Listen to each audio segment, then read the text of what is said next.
I'm good. How are you? I am doing great. Uh, yeah, I had a good day at work.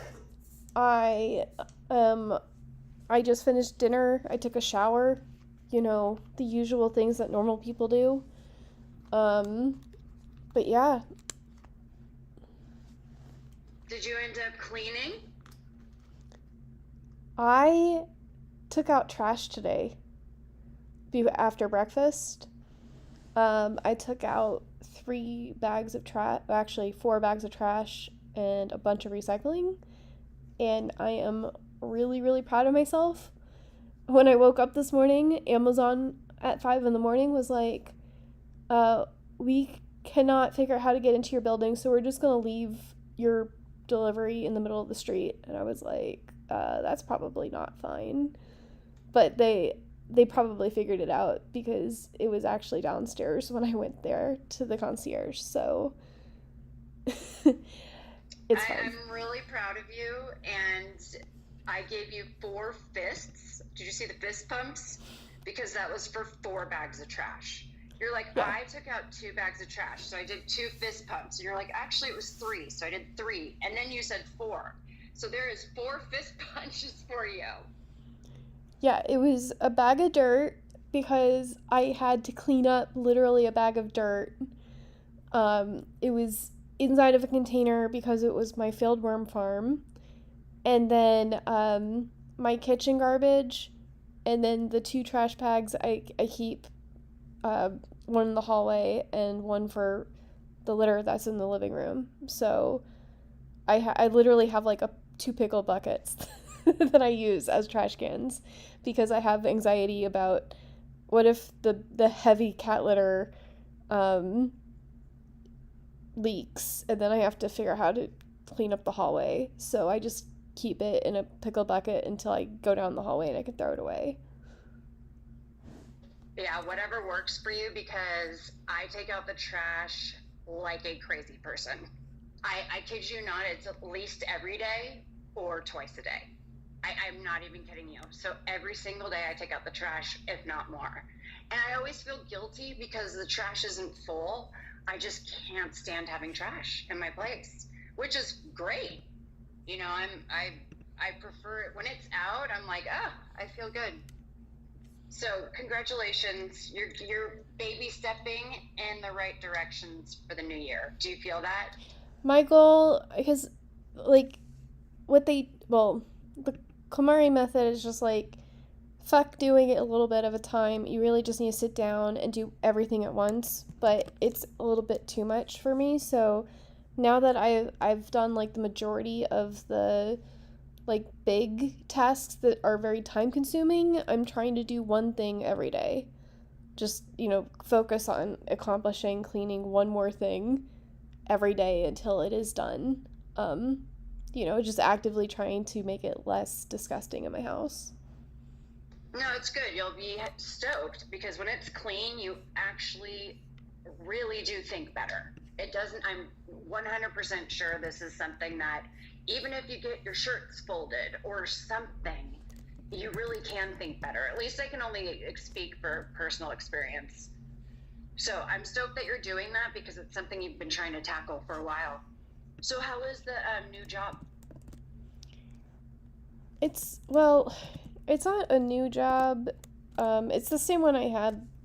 Um, it's just a different. Wow, it's so hard to explain. But like the company changed, but my job stayed the same.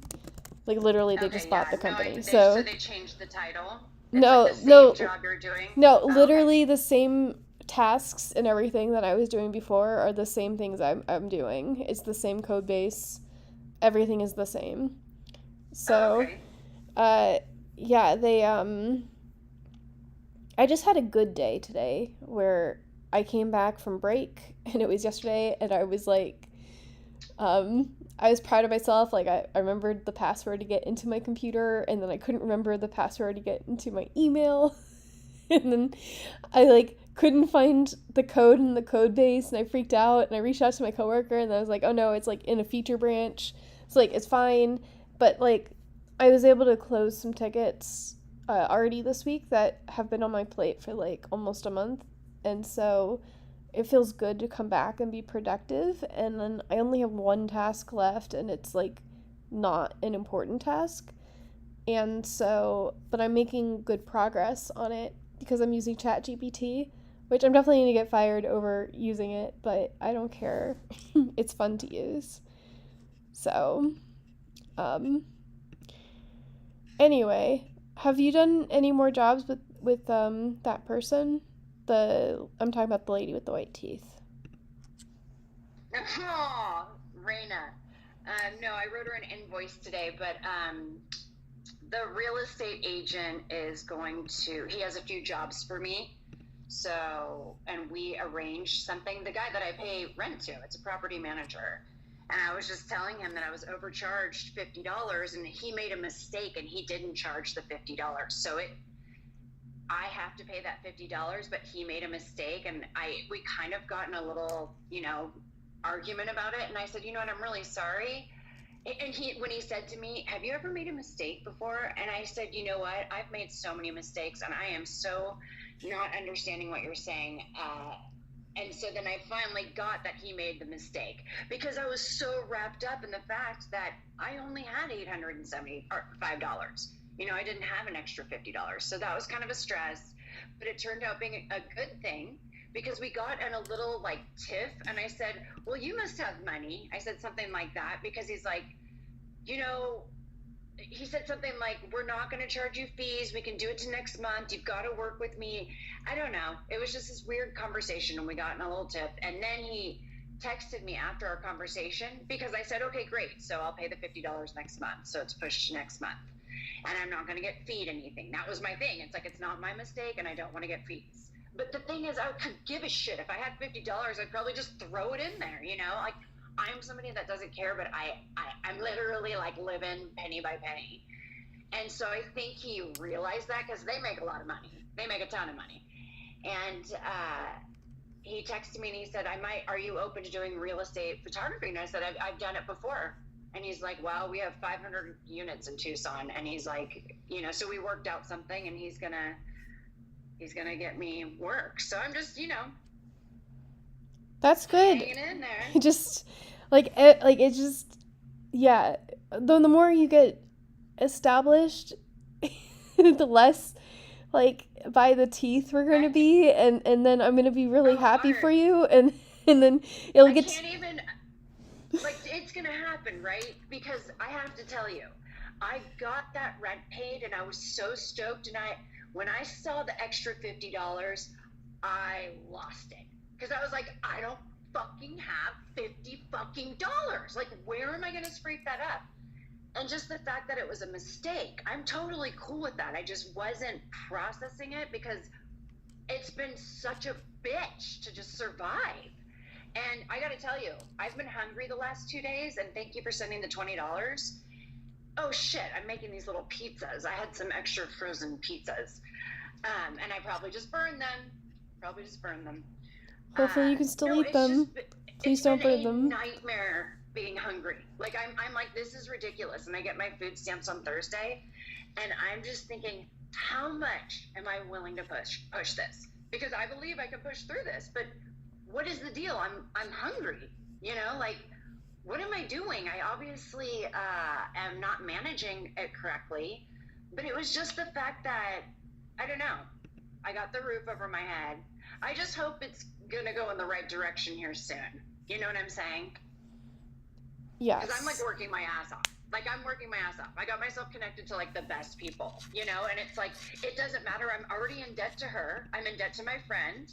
I'm in debt to you. You know what I'm saying? It's like, when are we going to fucking start so I can like make shit and pay these people off? I mean, you know what I'm saying? Or am I just going to keep stumbling down? Like, I haven't been this hungry ever. Sorry, I'm going off. No. But it's like, I'm like managing my fucking oatmeal, and I'm like, this is, how did I get myself in this position? It's fucking ridiculous. Yeah. Anyway, not to give you anxiety. No, like, I've never been in that. My question is, am I delusional? or am I gonna fucking push through this? I believe in you because like you have skills and you've been getting these odd jobs. I just like wish that I'm you not could be even at the kidding you, point. Art. I should be rich. I have so many skills, it's ridiculous. I can do absolutely anything for somebody's business. And that's why this woman's hired me. And that's why you invested in me. But Yeah. it's like, okay, like, let's get the train going so I can start paying these people back. You know, like, it's got to go in that direction. Yeah. Or God just wants me to be fucking hungry. I mean, it's kind of stupid for me not to start being more successful. I've been here for 3 months. I've been like scraping around. My poor dog is like, it's just been insane. It's been insane. And I'm like, it's going to be amazing. And that's why I'm documenting everything, because I'm like, okay, I'm making a fucking peacock.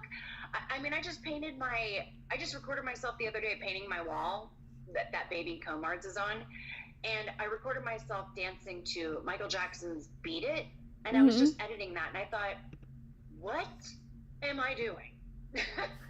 Like, I'm hungry but the only reason I'm doing that is because I can't go anywhere. Like, I can't go anywhere. When you don't have money, you can't do anything. That's true. It's ridiculous because there's so many things I would love to do. I was thinking about going and driving and seeing the sunset, but it's 20 miles away, this place I want to go to. That's 40 miles, and I don't have enough gas to go. It's these kind of things that it's like, wow, like, I can't even get gas in my car to get there.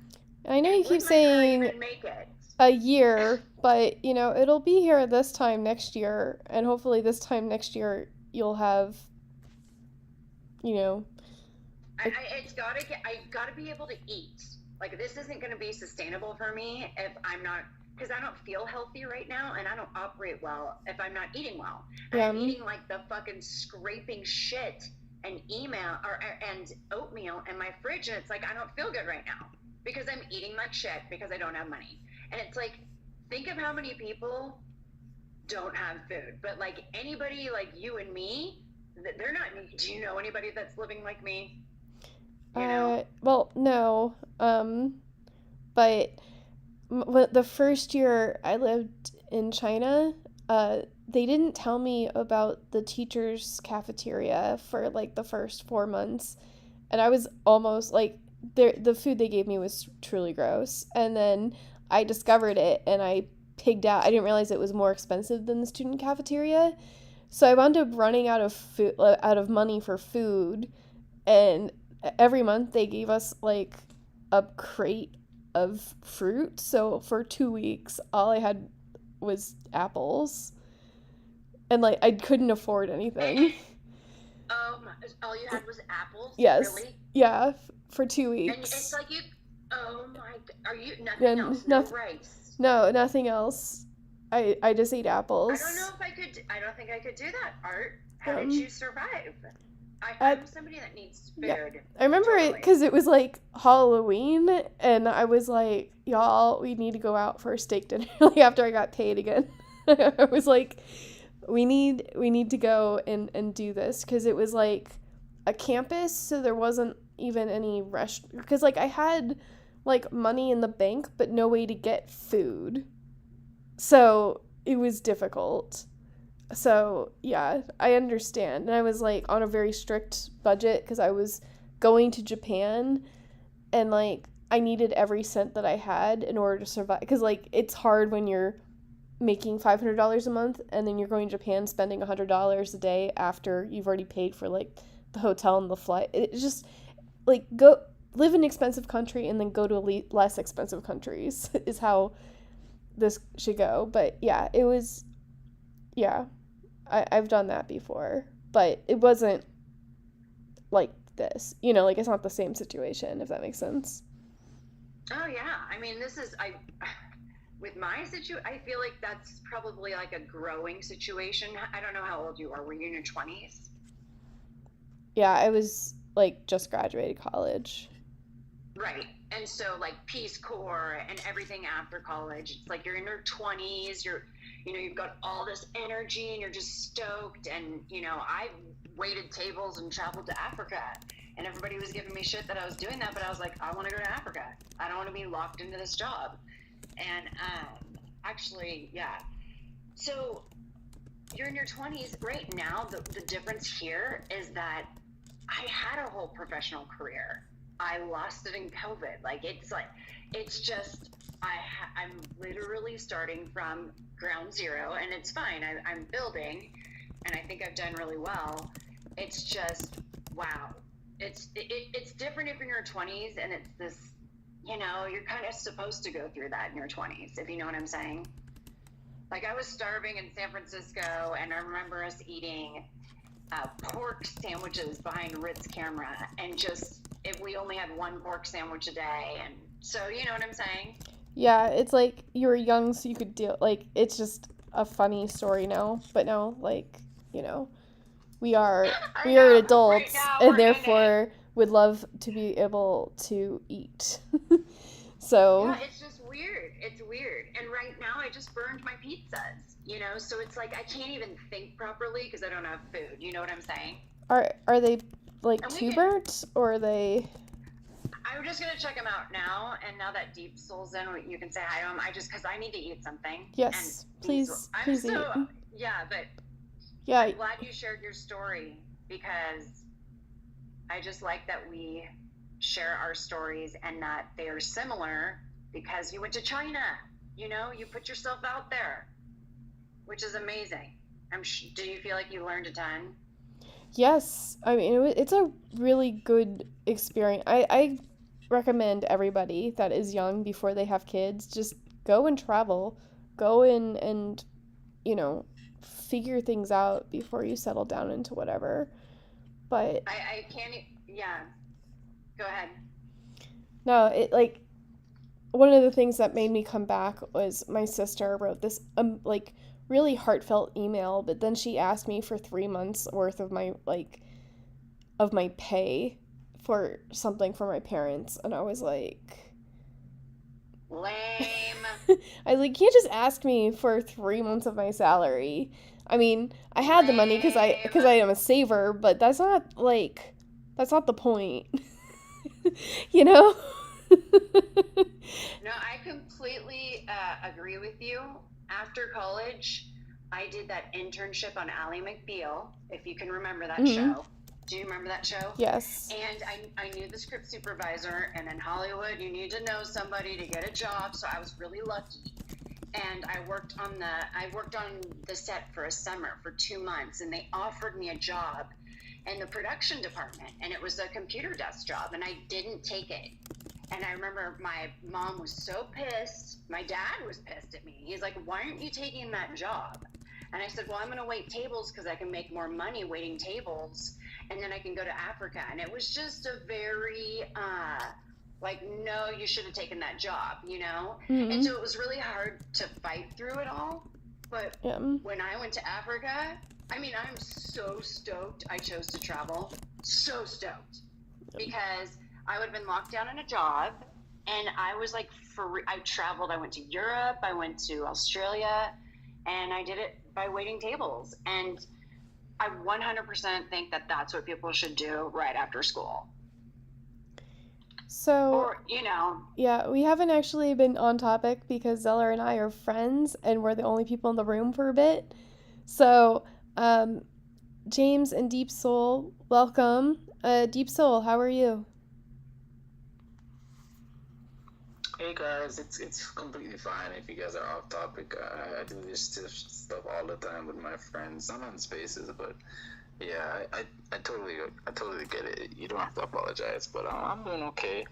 Actually trying to create some AI art as we speak.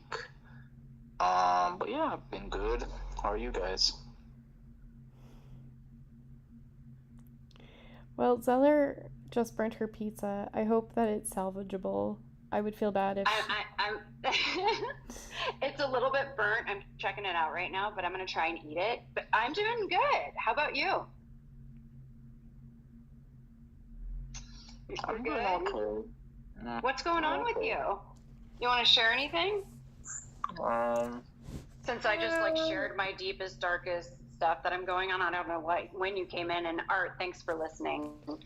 because I'm going through a struggle right now, but I'm okay. Like, I know what it means, but sometimes you just need to talk about it. I just feel better now that it's like, okay, I'm going through this gnarly situation and it's going to be okay. But sometimes it's just really nice to be able to talk about it. And so thank you for listening.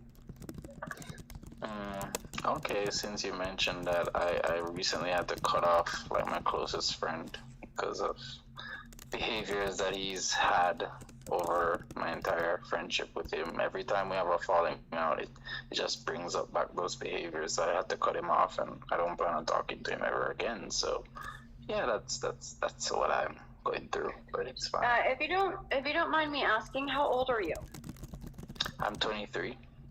Okay, so when I was 23 years old, I cut off one of my best friends, and it was the hardest thing to do. But I have to tell you, 100% was a toxic kind of situation that I released. And she's reached out a lot, and she's a very nice person. It was one of the best decisions, but you're young. I mean, you're 23 years old, and that's a big decision to make. So I'm proud of you, because obviously it was toxic. Yeah, definitely. And the way I am, I write every time I go through a really big step in my life or something that was hard for me to do. So I wrote a poem. I think I wrote 2 poems about the situation. Posted I think 1 or 2 on my Instagram, and it's funny. I posted the first poem I wrote about the situation and posted on my Instagram. Like, the people who are liking it are, I don't know, people like that usually like my stuff, but it's maybe like 1 or 2 of them would like it. But like every single person that liked it, I'm like, wow, this really appealed to like some different people, like people I don't normally get liking my stuff on my page. And I think it was because of how the poem was set up. If there's time, I'll read it so you guys can understand what I'm saying. But yeah, I think it's basically like, I don't know, like the wordplay and like the way I spoke about the situation. But yeah. Well, as far as toxic relationships go and toxic people, if there's anything that I've learned from my studies over the past couple of weeks involving social things, like social engineering, I guess is what I'm calling it, just to make it simple, it's basically like sociology, psychology, neurology, all mixed into one. But basically, though, what a lot of them have been talking about is how it's much actually better or healthier to have toxic people in your life, in your sphere that you're aware of, but essentially then having people who are the people who are wishy-washy and essentially just gaslighters, essentially, like that will tell you one thing, you're not really sure whether to believe them or not, or what their true intentions are. Is that they say that for your stress levels and your and like your mental chemicals and balance levels, it's actually healthier to have someone that's toxic surrounding you, that you know that they're toxic, you already know what their intents are, and therefore you can at least know how to mitigate the situation if you can't avoid it, than having someone like that who's like a wolf in sheep's clothing, or asshole in disguise, so to speak. That's just my 2 cents on what I've learned about toxic relationships. Yeah, and I definitely agree. I'm currently studying animation and game design at a teachers college in Jamaica called the Michael University College. So I know a lot about different theories on behavior and mindsets and all that different types of stuff, and I know a lot of theories on how the brain works, and even recently I've helped someone through that knowledge, and overall it's just been me like denying like the whole point that you were making, that it's just like a wolf in sheep's clothing, because every time they get pissed off, they show a side of them that is just unfiltered. And I've heard a lot of times that like when someone gets angry, you see like how they say exactly how they feel about you and stuff like that. So yeah, I'm glad I'm let go of that situation. It's literally a friend I've known from like the 2nd grade, and that's like it's like basically almost my entire life. So But yeah, it's been a journey, and yeah, I literally said it to myself. I posted it even on my WhatsApp status that any weird vibes I'm getting from anyone for 2023, I'm just gonna block and delete your number. I've done it for like 3-4 people already since 2023 started, and I don't plan to stop because the path I'm going on. I don't need like people like that in my life personally. So yeah. Art, I don't want to pivot do you want to go back to your AI art? I have a response for him before we do that. Is that okay? That's my question. Yeah, sure. I mean, it's just the four of us. I have opinions about this too. No, we're not going to talk about her. But like, okay. Just let me know if you want to talk about, because I think this is super interesting. So I have something to add. So just my thing is just let us know if you wanted to talk about something else. Anyway, okay, so 23 is extremely young to do something like this. So you have, from what I gather, you're an old soul. You know, I was an old soul. I am an old soul. I'm actually 44 years old. And I got to tell you, my life would be so different off toxic people. And I kid you not, people always ask me, what is it about you that you're so happy? Because I have chosen the path that I love, and I have 0 toxic people in my life. I have one really best friend, very, very close, and I've distanced myself from my family because I have things with them, but they're they're loving, nice people. It's just different personalities. But I have to say, congratulations, because toxic people do take you down. Like, it will happen, and you just gotta stick with, because there's so many great people out there, and especially with, I've blocked only one person, but I am so glad that I can block them. You know what I'm saying? I'm curious what y'all's perspective is. I know that Art, you and Zeller, I know I've spoken to y'all at great length earlier this week, so we're already relatively familiar with each other's circumstances, generally speaking. But what about when the toxic person is also, you're someone you're extremely, extremely reluctantly forced to keep around as like the hand that feeds you, essentially. Like my wife's parents, my in-laws, they're like radical conservative Christian, get saved or get microwaved Trump supporters who literally believe that Donald Trump is the living God. And I wish I was just saying that metaphorically speaking. And it's like, they treat us like absolute shit. But at the same time, too, though, we know that if we did anything about it, then they'll make our lives 10 times worse for the other 90% of the people that aren't assholes to us.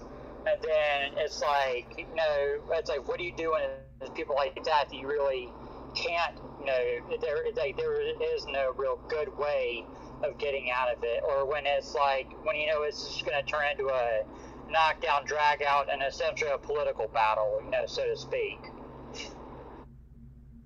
I definitely say distance yourself from them. I know you're married with kids. I know it's much harder in that position because you got the kids. You can agree. Just know when you get together with them, it will be like that. So distance yourself and then arrange a time when you can tolerate it. But you're going to have to manage it because you're married with kids. Or you can do whatever you want. But distance yourself because they're not going to change. Well, I just want to say they'll get worse because you are a person that's going to be successful. And that is threatening to them. 100%. Yeah, and I know that too.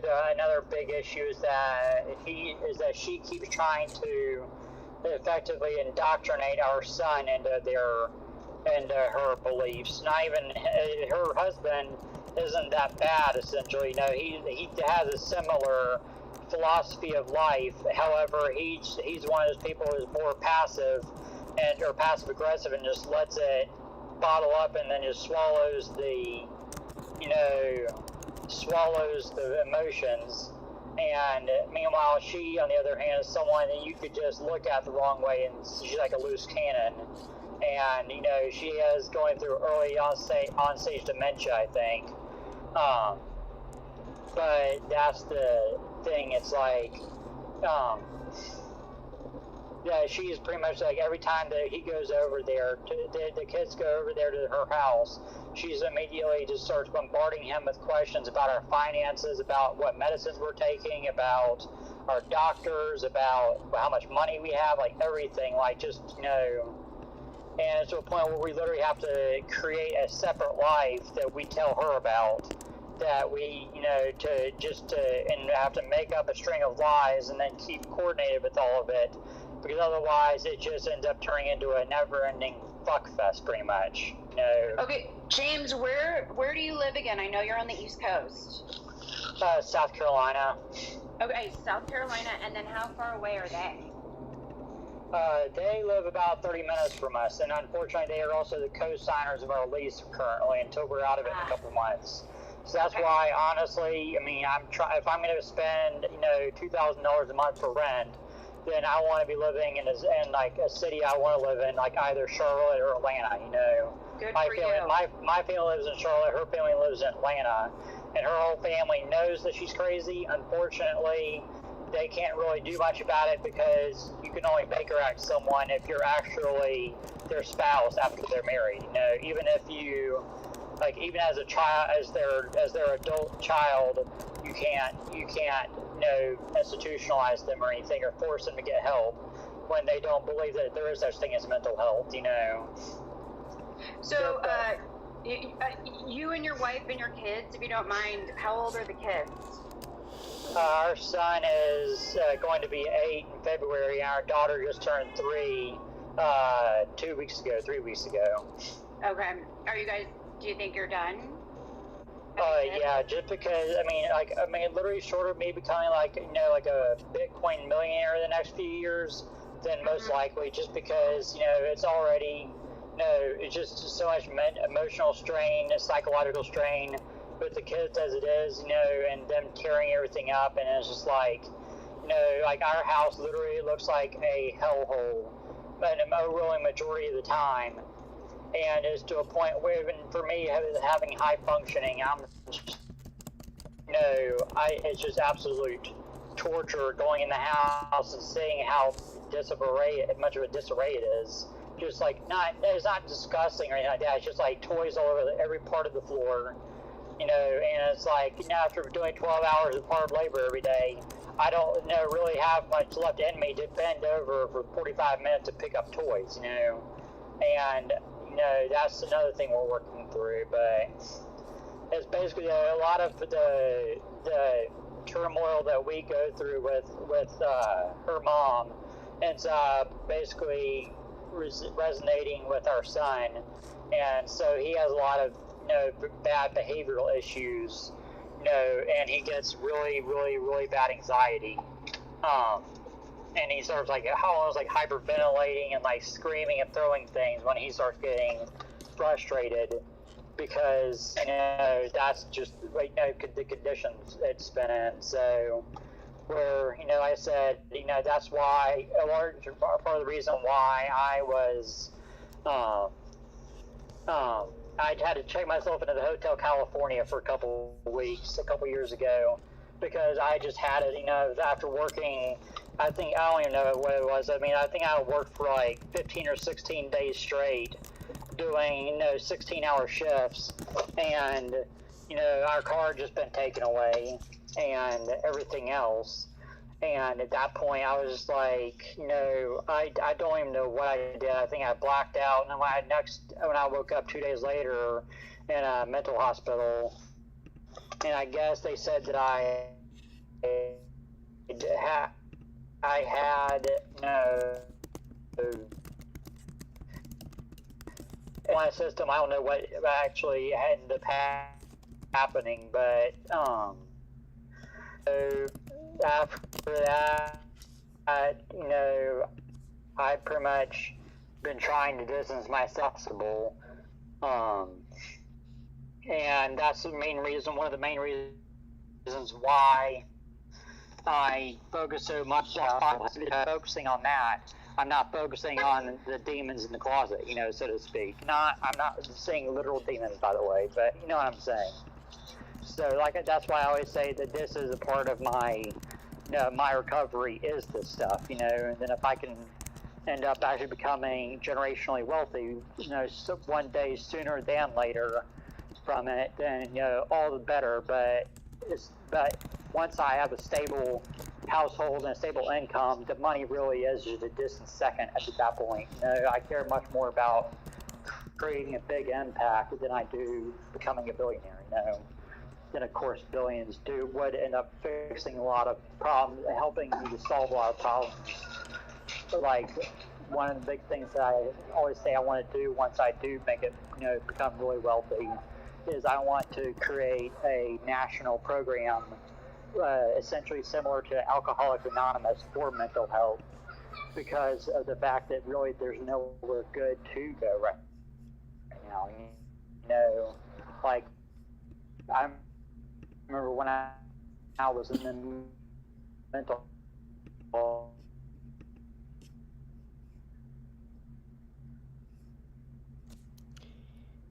Hey, Rag Dart. Oh. Can you hear me still? You rugged out super hard, James. Sorry for a second there. I couldn't hear you, which is why I interrupted. But yeah. But that's so. If you heard last part I was talking about was like how in the mental health place is that you really do get to kind of let down your guard, because everybody knows why everybody's there within reason. There's nothing really to hide, so you don't have to get anything to cover up. So essentially, you can actually be your raw self to each other, and not have to worry about judgment. And so I think that's what we should create for to be able to do that in a more public setting. Now, I shouldn't have to go to the verge in order to be allowed into one of those things, as distorted as that sounds. I know other people that have needed to be in one and can't get in one. And I also met a lot of other people too, though, that pretty much this is their life. They go from mental health hospital to mental health hospital every 2 to 4 weeks until they end up cycling back around again, because in there you have no responsibility. Like I said, you have no bills, you have no debt to worry about, you have no one to answer to as far as big life decisions. So essentially, you're getting to quite literally speaking, living your own little world, So that's where. So like I said, that's one of the things that if I could, if I had the ability to become extremely wealthy and I had ability to create programs like that, I would do one in community centers similar to Alcoholics Anonymous, but that has to be for mental health anonymous. You only have to give them your real name. Have you ever heard of 7 Cups? I'm sorry, what did you say?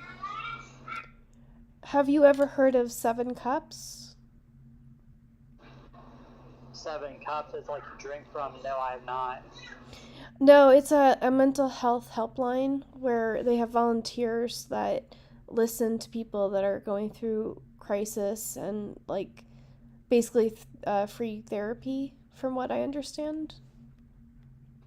I don't personally believe in any of the alleged hotline numbers, because I've seen and heard too much about people being that they're secretly recording it or something like that, or that they've been ended up getting court mandated institutionalized for, even though there was nothing actually going wrong. They were having an anxiety attack, and then they end up getting institutionalized for it for 2 weeks. Even though they didn't say or do anything that was out of the standard.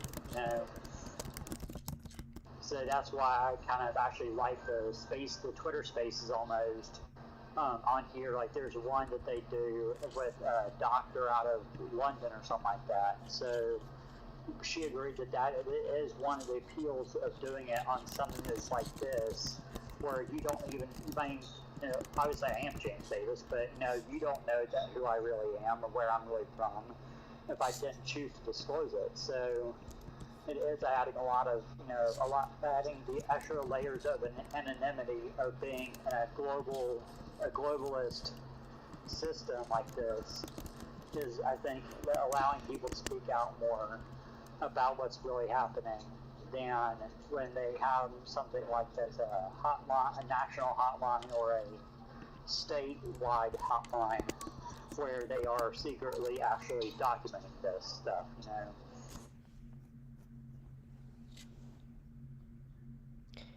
I have a response.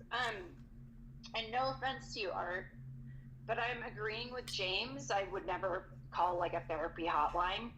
And but I mean, it works for some people, I guess, and I'm sure this is probably a legit one. But I think Twitter Spaces, like the way that we run. Someone's speaking right now. I think my phone is out again. I'm speaking. Yes, can you hear Zeller, James? Or can you hear me?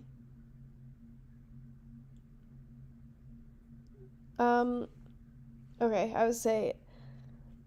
Well, I can hear you. I had a response to him. I was just saying. Go for it. I was just pointing out that there are things that exist, but I also had other things I wanted to say about the toxic relationships. But to me, having a variety of people and people that will tell you no and be like square with you is important rather than keeping toxic people around. I don't know. Yeah, no, so I was gonna James, can you hear me? Can you hear me, James? Yes, much better. Yeah, much better now. I think it's when my phone tries to go on and off of Wi-Fi services as I'm going, it ends up doing that. Okay, but you can hear me right now? Yes, much better. Thank you. Okay, I just wanted to respond that that whatever the hotline and everything, there was something else I was going to respond to. Do you remember Anyway, you're going through a lot right now, and you're married with kids, super challenging, and that's why you have this solid job. But what I want you to remember is, like, you're listening to all these podcasts, you're educating yourself on Twitter. This is something that's going to be great for you. So this is a good time to build. And so as your kids get older, you're going to be more educated. And, you start distancing yourself, because truly, the less toxic, the better. Even a toxic conversation, I don't even allow it. If somebody's toxic to me, there's not even like a second chance. Like, if somebody can mess up, and I'll give them a second chance. But if they're like a toxic person, there's no second chance. They're just a toxic person, Yeah, I'm trying to work on that myself, because I know that everything I learn about is always talking about always being the positive, and that's what really creates value. That's what creates opportunities. No one likes being around a Debbie Downer and all that.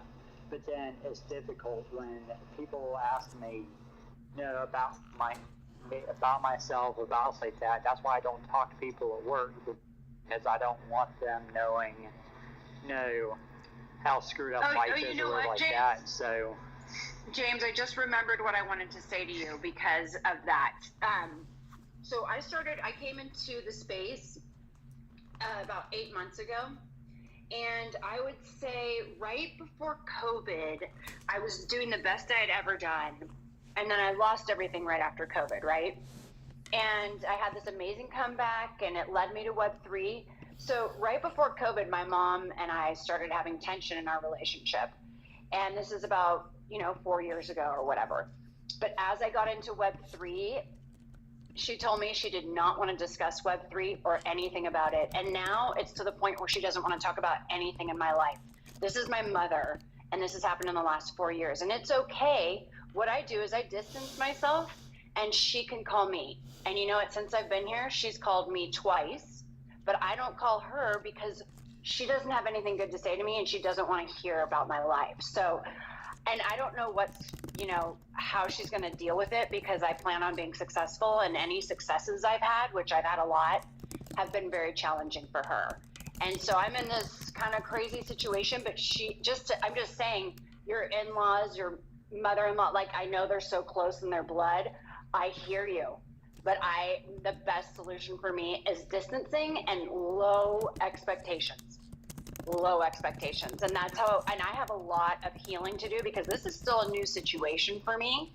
And so I'm, once I get situated, I'm going to recognize it because it's painful. It is painful when you're misunderstood or, if any of that made sense.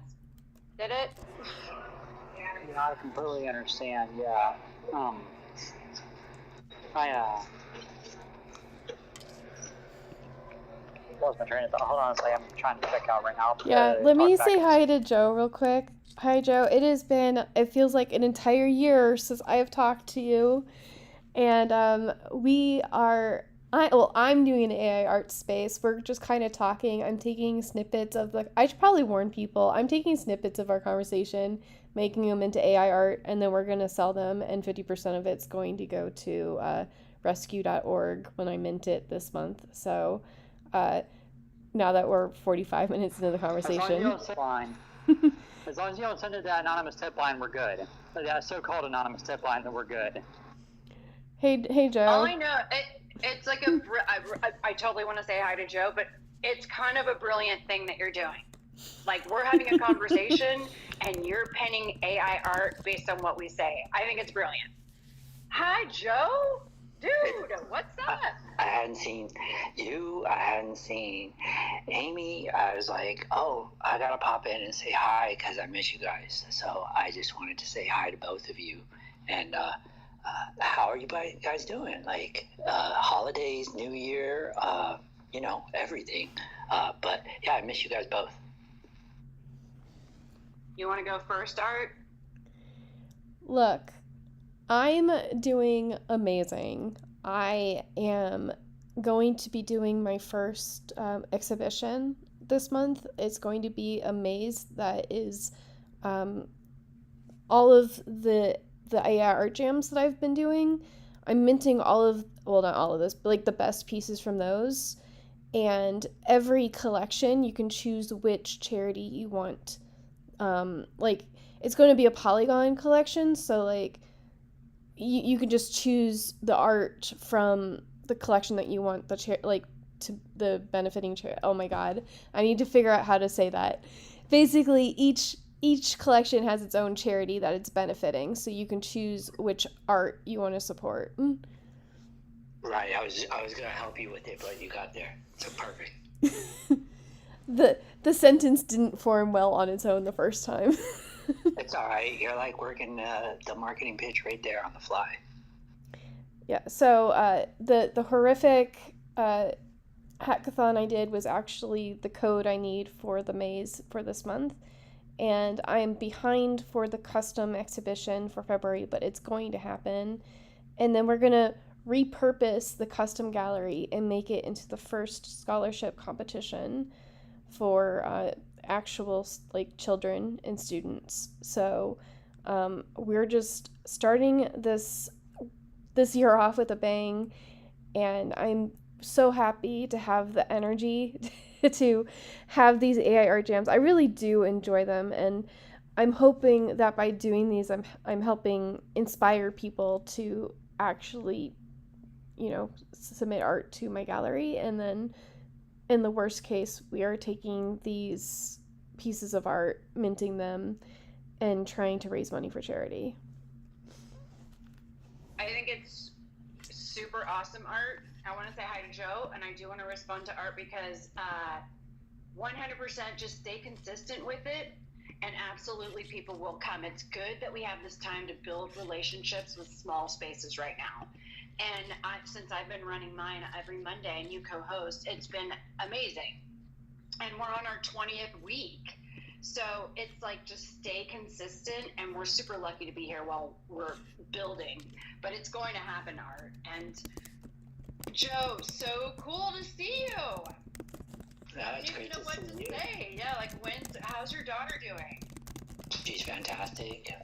She does a piece of art once a week because her and the better half, they do a shy space on Saturday afternoons where they just like kind of get past the fear of pushing the mic button together. We've just been working a lot. The last quarter of the 2022 was a lot of onboarding some companies into Web3 for us, and we've just been working on our large project that basically took up all last year, and at some point this year we'll actually sell something because gotta do it at some point. But yeah, we're fantastic. And I was like thinking of this idea today while I was running this morning, and I was thinking like AR is like the next, it's the bridge, right? Like most people are never going to do full metaverse all the time, but AR, as they're building out these wearables, and Apple has something in the glasses and Google has theirs, like I was thinking how your skills with video is almost like a skill that's going to be needed, because you can kind of do this thing where you can record like a historic site. And like what I want to do with our girls once they're in the market is build AR filters where our girls are avatars that walk around historic sites, and you can use it with the AR glasses or your AR phone and get a tour of the historic sites that our books are about. So somebody's going to need to go in there and record those. Oh, absolutely. Oh my gosh, absolutely. It's just interesting because it's every day I'm learning so much on Twitter, and where I'm at with the Web3 wall collage, Joe, which by the way, you and I are right next to each other. How awesome is that? I saw that. I watch all your videos and I'm just like, oh my God, how is she painting that ceiling without getting a stiff neck? I mean, I got a stiff neck. Oh, dude, I'm just going with what my gut, and it's just, I didn't know I was going to paint on the ceiling, and I was just telling Art earlier, I recorded myself today painting the bedroom wall, and I was listening to Michael Jackson, and I know the routine, so I did the Michael Jackson routine, and I think I'm going to put that in the film, and I'm thinking, what am I doing? But it kind of goes with it, But yeah, you should start going into the AR spaces and just listening, because like a lot of and Amy knows this, like a lot of the regular people walking around are gonna get their introduction into metaverse play through augmented reality, and that's like gonna be that bridge between the two. But like, because what you do with video, you'll be able to build somewhat of a following or a career being a professional video, if that's something that interests you. Absolutely. I've discovered that I'm a promotional filmmaker. I even changed my bio and put promo filmmaker first, because I feel that's my place in Web3. NFTs are different. I want to promote artists and projects to help them grow and then be successful. Yeah. The teams right now in LA, and I'm just telling you this because I just found out, but like the professional film teams, so you're talking about like somebody like yourself who can almost film it and produce it, somebody do the sound, you're talking maybe like a 4 to 5 person team. They're doing $12,000 a day to film some of these projects like Pudgies and D-Gods to create content for them. So you're not going to get that Arizona price, but you could get some prices. Well, Joe, I will still work in California, because the last commercial I worked was with Brett Favre, and yes, and that was a $6,000 job, and I'm still in touch with those people, and I would drive to LA for a job like that. And the thing is, my point was, actually the last commercial I was on, it wasn't the Brett Favre one. It was one where it was some doctor's show, and there were so many people doing the job. I'm telling you, I could have done the whole thing myself. I could have interviewed him. I could have, recorded him. I know how to do every single avenue. And it just blows my mind. Those guys just sit around all day, like trying to adjust the light 5 different ways. and they don't know what they're doing because they're panicking because everybody's figuring out their own way. But it's just, I have all the skills and putting the music together, like you're saying. Sorry, James has had his hand up. I apologize. Absolutely. Yeah, now that the sappy moment's over, we can actually talk about business finally, something I actually enjoy talking about. First of all, Zeller, what actually is your background? Because it sounds like you've had quite a colorful history as far as your professional work experience. And then following up with that is Joe. I hear you talking about augmented reality a lot. Have you ever heard of multi-dimensional music? So as far as like 8D or 16D music that actually, I think that it doesn't actually, it's not like literally moving, but it's a manipulation and the way that the music is produced to make give it a very live perception. Like it tricks your brain into thinking that you're actually like in the middle of a concert, even though you're in the middle of your room. I have not, but I want to know about this. Also, you're a Nerd Collective. I got 3 of those, so we'll have to. I'll follow you right now. Yeah, I'll hit you up in a little bit.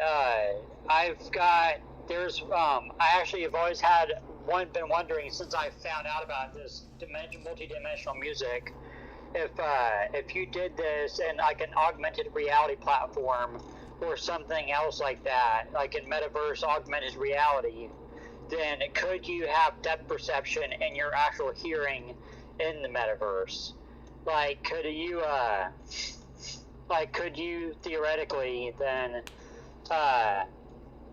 turn, like, be able to like hear, like, as if you're like in a regular mall or something like that? Like if you're looking at someone and you hear them saying, "Hi, my name is John," but then there's another conversation happening behind you, your avatar, saying, "Hey, do you want to go to the movies next Tuesday?" that you can actually hear both in real time. I'm wondering if that's actually theoretically possible or not.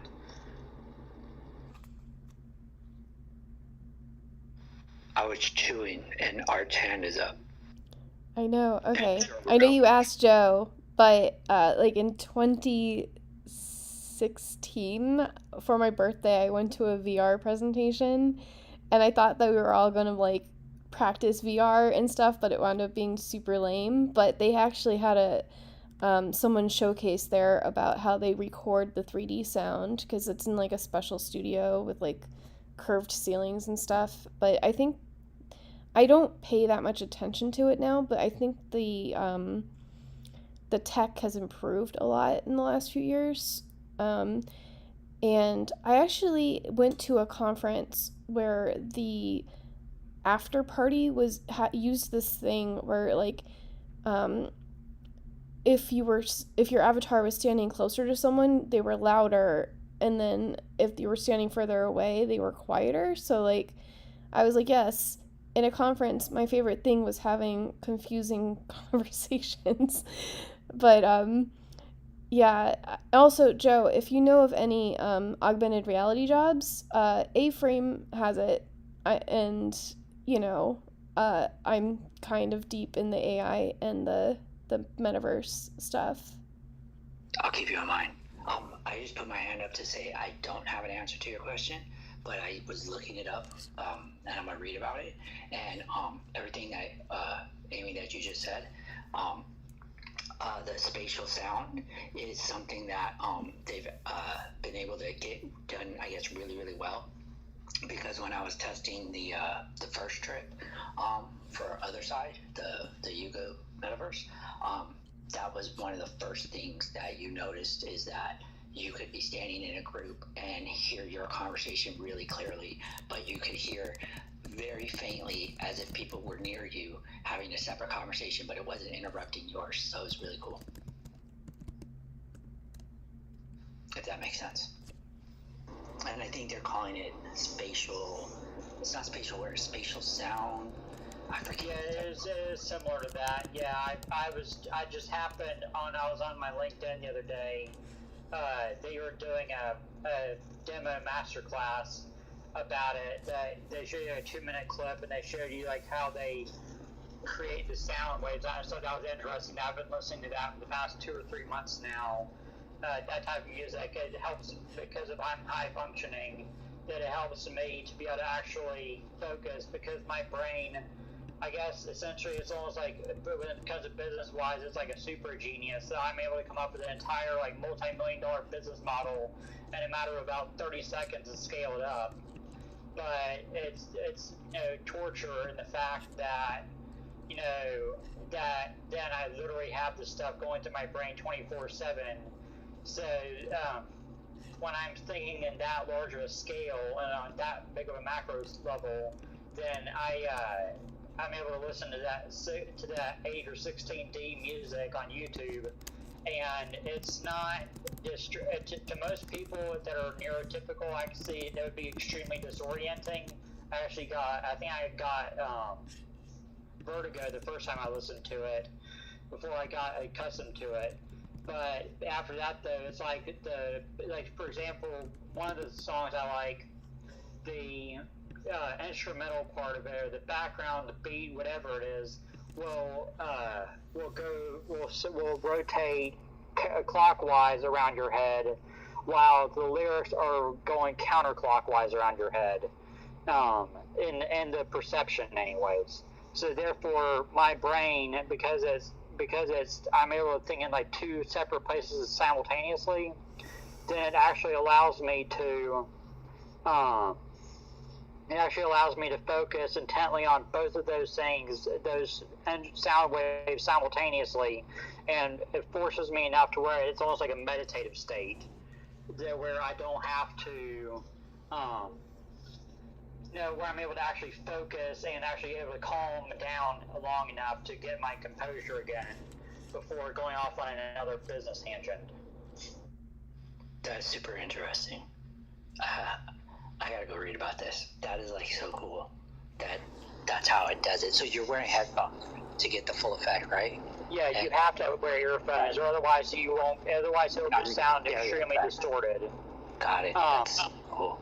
And if you want to hear the most intense one, it's on TikTok called, or they have on YouTube too, but called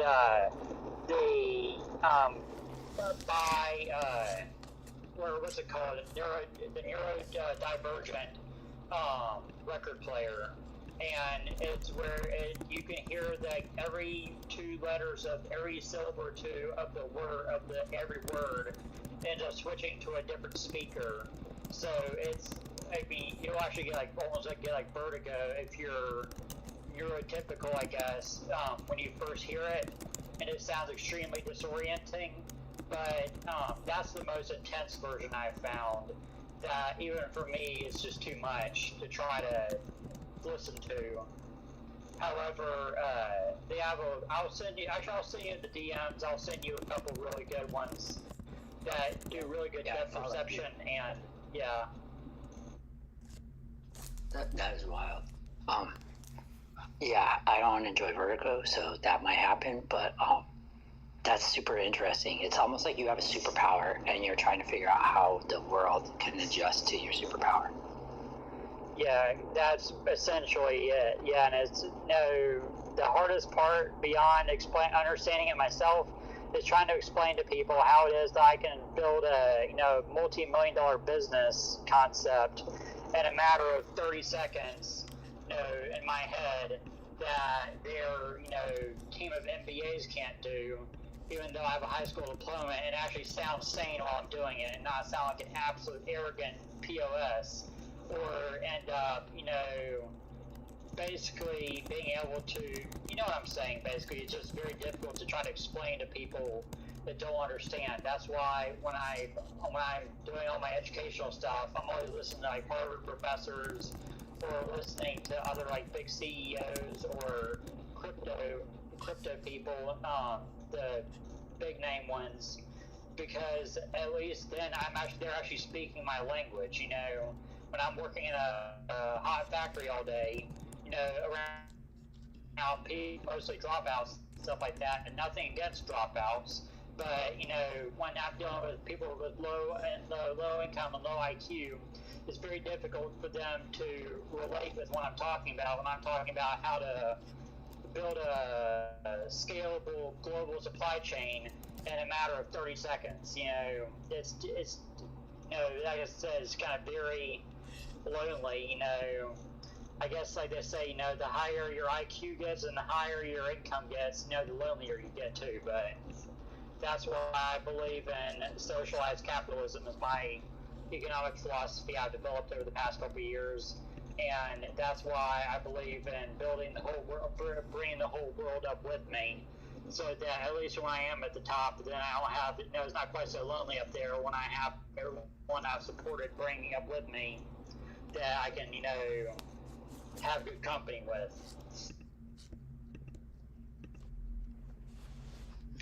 I totally get that. That's super interesting. I'm gonna go try to listen to that and not get vertigo. But yeah, like we'll talk about that later in DMs.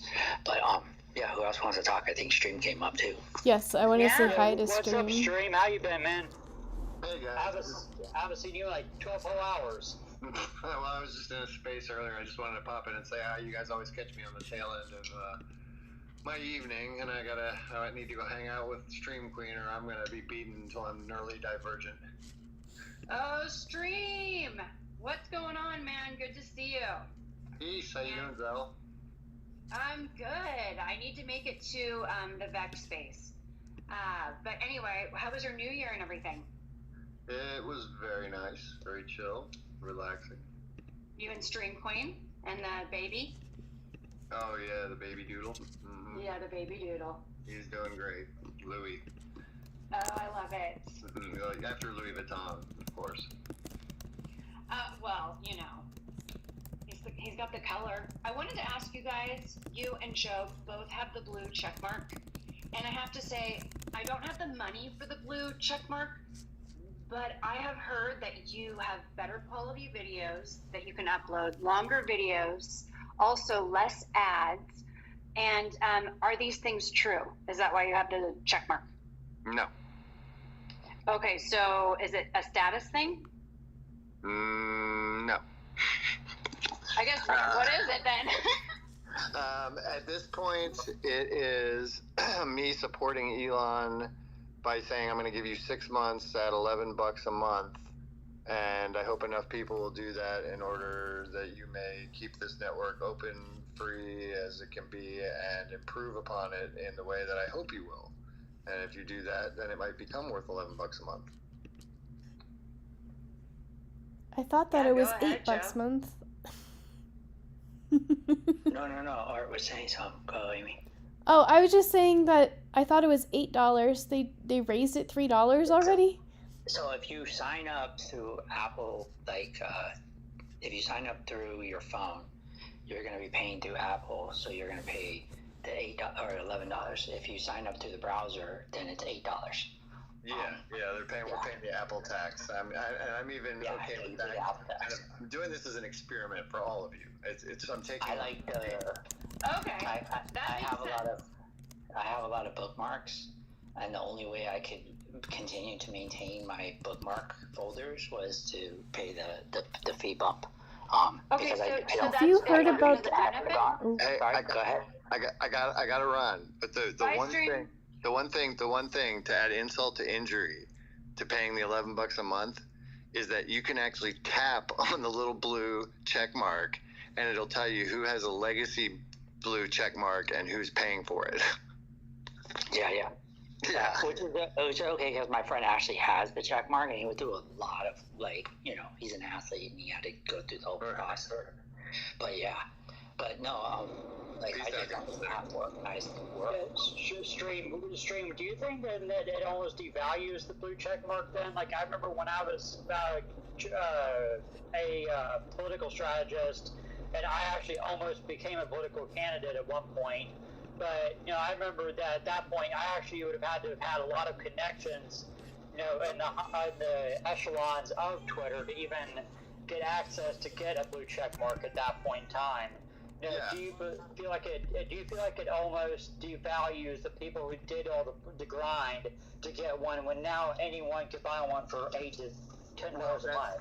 No, that's the thing is that before Elon, pre-Elon, the blue check mark was a bunch of bullshit. It was like bribing someone to Twitter, being on the right political party side, or buying it off of the certain internet site. Yeah, it was very, very, very shady and bullcrap, and they would give blue checks to some stars and not to others. I mean, it was like I could have cared less about the blue check mark beforehand, and I really don't care about it now. I am literally giving him $11 a month to say, hey, go and do what you need to do, and in 6 months I'm going to revisit this and see if you've given me any value for that.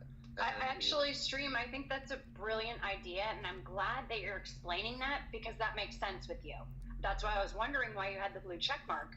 And I think I mean, if I had $11 extra a month, and when I do get there, I think I want to get it. But is the no ads and not as many ads? I still have ads. Okay, and what about the videos? Like better quality. I'll be back. The thing I can test with like a 4K file, and I'll get back to you on that. But okay, because I've been having trouble with quality, and I always like run it by you and say, hey, is this not?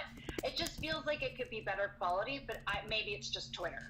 I'll try uploading like an HDR, 4K file and see what it does to it. I'm sure it probably down-reses it at some point. So okay, we'll see. Cool. Thanks. No problem. I'll talk to you guys later. Joe, did you want to say something to Stream or?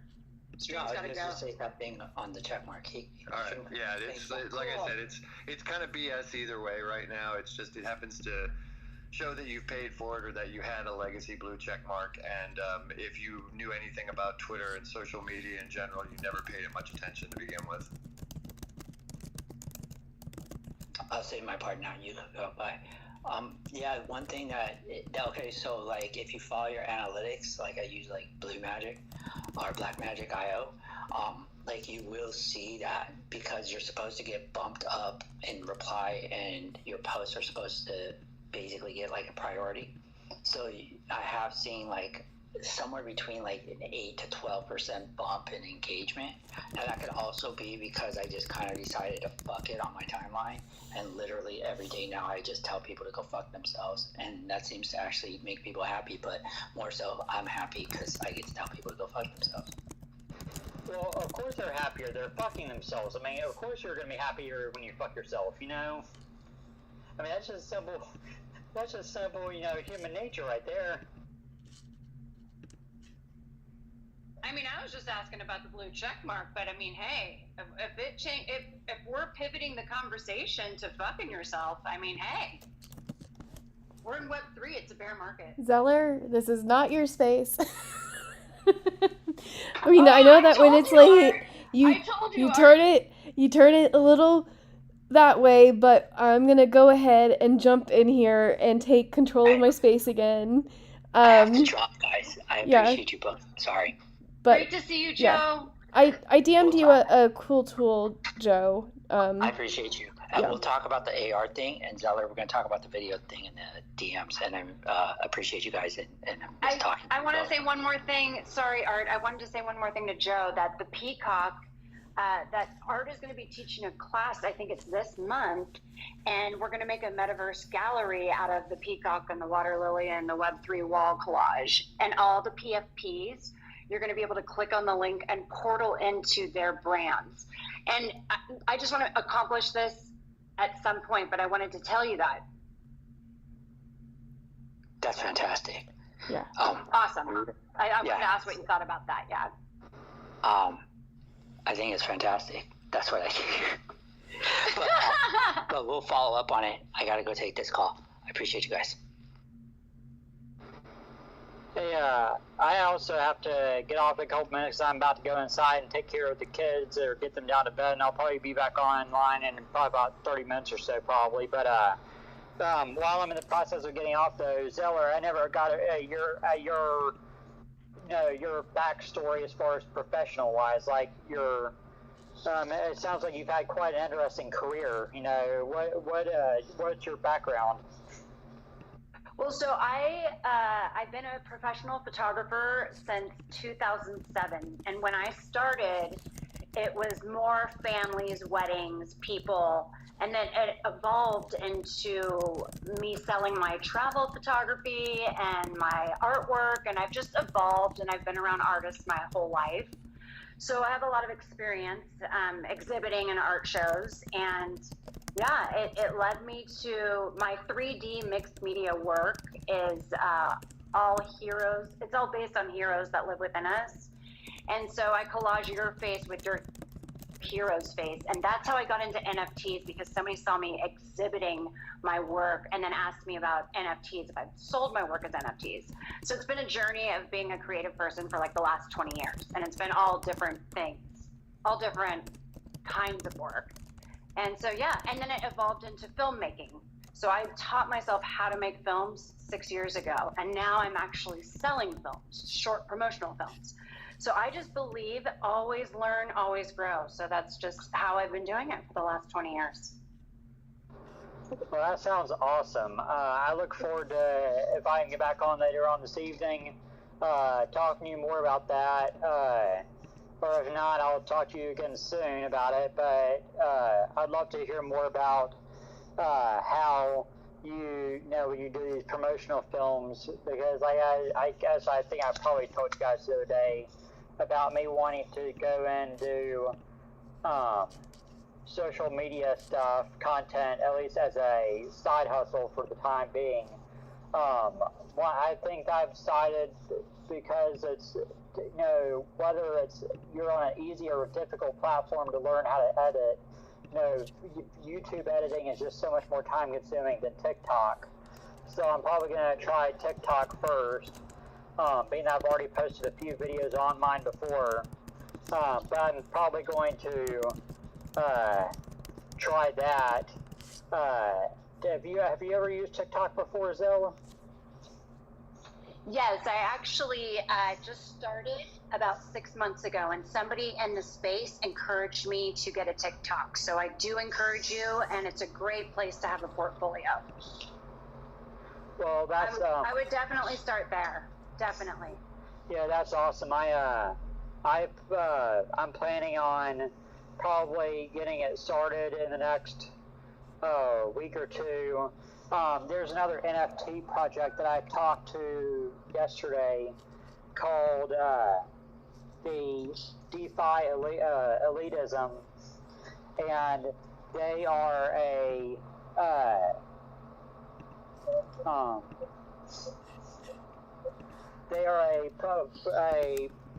collective project that is basically, it's like kind of like up yours to the establishment, to like organize corporate America, essentially, that takes essentially, like I say, privatizing profits while socializing risk, and so it's basically a way to get back with that. And they do a lot of graffiti, like neon graffiti kind of concepts. One of the major people in it is one of the hosts of the Web3 Women in Web3 Summit in Miami last month, a couple months ago. And she actually, the reason I found out about it is that she released an NFT that's it's of a watch, but it's got like drip paint all over the watch, and like that, like that nightclub style graffiti. You know what I'm talking about? Like that. You know what I'm talking about, right? Like with the very colorful, with all the neon colors going everywhere and like splashes of paint and whatnot. Yes.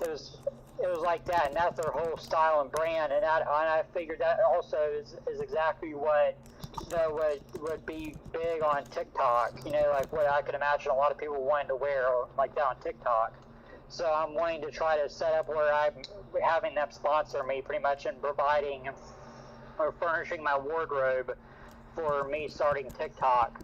And I'll be doing like motivational speaking first and stuff like that, and basically talking about some of the lessons I've learned in my past 2 years.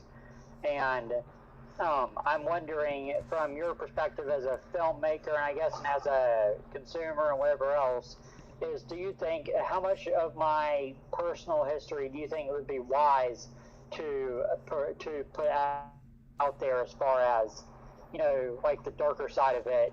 Because I don't want to come across as someone who's just shallow or whatever like that, or just another cookie cutter wannabe public speaker, but I also at the same time too though don't want to be known as someone who was in a mental hospital or someone who had those kind of struggles before, so what do you think is like a fine line that you can do in that capacity there? I would love to answer the question, but first, Art, this is your space, so I want to give you the floor on what you want to do. Well, I was excited that James started to describe this neon graffiti because that is perfect for the AI art jam because it is a definitive style and I am working on getting that posted to the stuff at the top. We could at some point look at the art. I don't know if that's too much self-gratification at this point. No, not at all. Is it okay if I answer them real quick and then Yes. we'll go to the art? Okay. I just want to say, James, just find a balance and really think about it because you do have to put yourself out there for your brand. But think about when it's out there for good, forever. So there is some things that I've put out there that I cannot get off. And it's like not from TikTok. It's like old blogs I used to write. Like they're locked in. So just be really careful, and you got to find the balance. But we can talk about it more in my space on Monday. All right, awesome. And Art, I gotta get off right now. Like I said, I have to go inside and take toll of the situation. But hopefully, I'll be back on in a few minutes, and I'd love to learn more about AI artwork. I've tried the Dolly, whatever sample program they have on OpenAI, and so far I'm just not impressed at all with the results. And definitely not at all what I was expecting. So maybe you could give me some pointers, and maybe I'm missing something. So I'd love to hear more about that when I get back on. Okie dokie, have fun with your kids. Please don't rush your kids off in order to speak with us. We're just internet strangers. So, but have a good night. But candy from strangers is always the tastiest kind. I mean, you can ask any child out there. Anyways, no, my kids are probably already asleep by now, so that's why I'm saying I'll probably be back on in a few minutes. But anyways, if I'm not, you guys have an awesome night, and I'll see you guys soon. Joe, I'll hit you up in the DMs in a little bit. Yeah. Oh, have a good night if we don't see you, and I'll see you in a few minutes if we do see you. Yeah, so, I'm not even, I never called people back to task on what we're supposed to be doing tonight, but I also like when it's just a conversation, it's not as much pressure for me, and I'm able to take little parts of the conversation, and Midjourney is good at, like, taking trash prompts and creating art from it that doesn't look bad. So, Zeller, first of all, were you able to eat your pizza? I did. I ate the pizza, and then the only thing I have left is ice cream. So I'm eating ice cream. So that's another thing. It's not good for your health. I'm just, taking notes. But yes, the pizza was doable. And everything, I actually really liked that there was a conversation and you could do all these Midjourney, what is it? Renderings? Do you call them renderings? We'll call them renderings. Yeah. Oh, okay. No, I think it's really cool because you're recording the space and this will be saved. And it's I just loved looking at the one where I don't know what you put in, but it's for Zeller Visuals. And, there is some of my work in there, I feel like, and it's so funny, but it might be in my head, but it's like, what did you put in the prompt for that?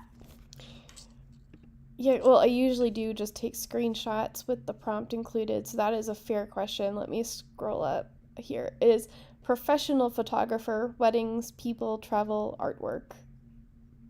Got it. So you didn't use my name. No, I wouldn't do that to you. Oh, why not? Well, Well, when I tried out those prompts, you sent me something where I could like test some prompts out, and I didn't tell you that I prompted my name. no, did it come out in your style? No, it was like a bunch of muscly women, and I was like, did they put together they played volleyball? But it was like girls with muscles. And I thought, God, they're really, it's like they're just navigating through, taking information that'll eventually all come together. But I thought it was so funny. I'm like, at least they're athletic women.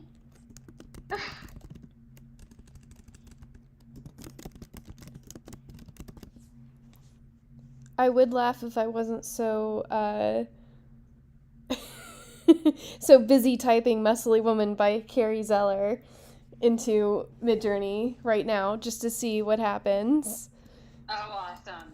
Or just do just do your name once and my name once. Okay. Or do what you want. I'm just curious at what it is now, because maybe it's changed. If you just put my name, I didn't put photography or anything. I just put Carrie Zeller. I've never done that before. Well, remember when Google came out and everybody, it was like a thing to Google your name? Remember? I mean, yeah, Google your name now, something's going to come up. But when it first came out and something came up under your name, you just couldn't believe it. So Okay. I feel like this with the AI prompts. Like, okay, let me put my name in. Like, all, it's all new. Yeah, who is Amy.Weiler? We're gonna put these up and we'll guess which one is who. Give it a moment. If you Google my name, all my business stuff comes up. There's a lot of stuff when you Google my actual name, but AI doesn't have that data yet, but they're building on it, correct? Yeah. Oh, well, this isn't fair. I was gonna say, like, can you guess who is who, but, like, you can definitely tell which one is who if you look at it. Let me, is this all three? Yep.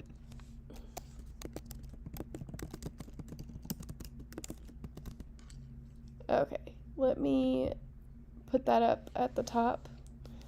But, yeah, did you like the legacy blue, checkmark one? Wait, what?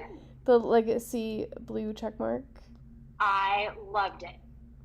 I absolutely loved it. If you guys want to look up in the Jumbotron, I mean, we've been saying it, but everything we're talking about, she's doing AI prompts, and they're coming out amazing. I can see why people have issues, because it would be so hard to make those three faces from scratch. And here you are putting in prompts.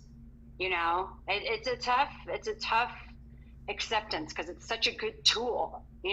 It's the way you're going to use the tool. And right now you're doing storytelling with the tool. And, I am for storytelling. Yeah, deep. Deep. Can you guys hear me? Yes.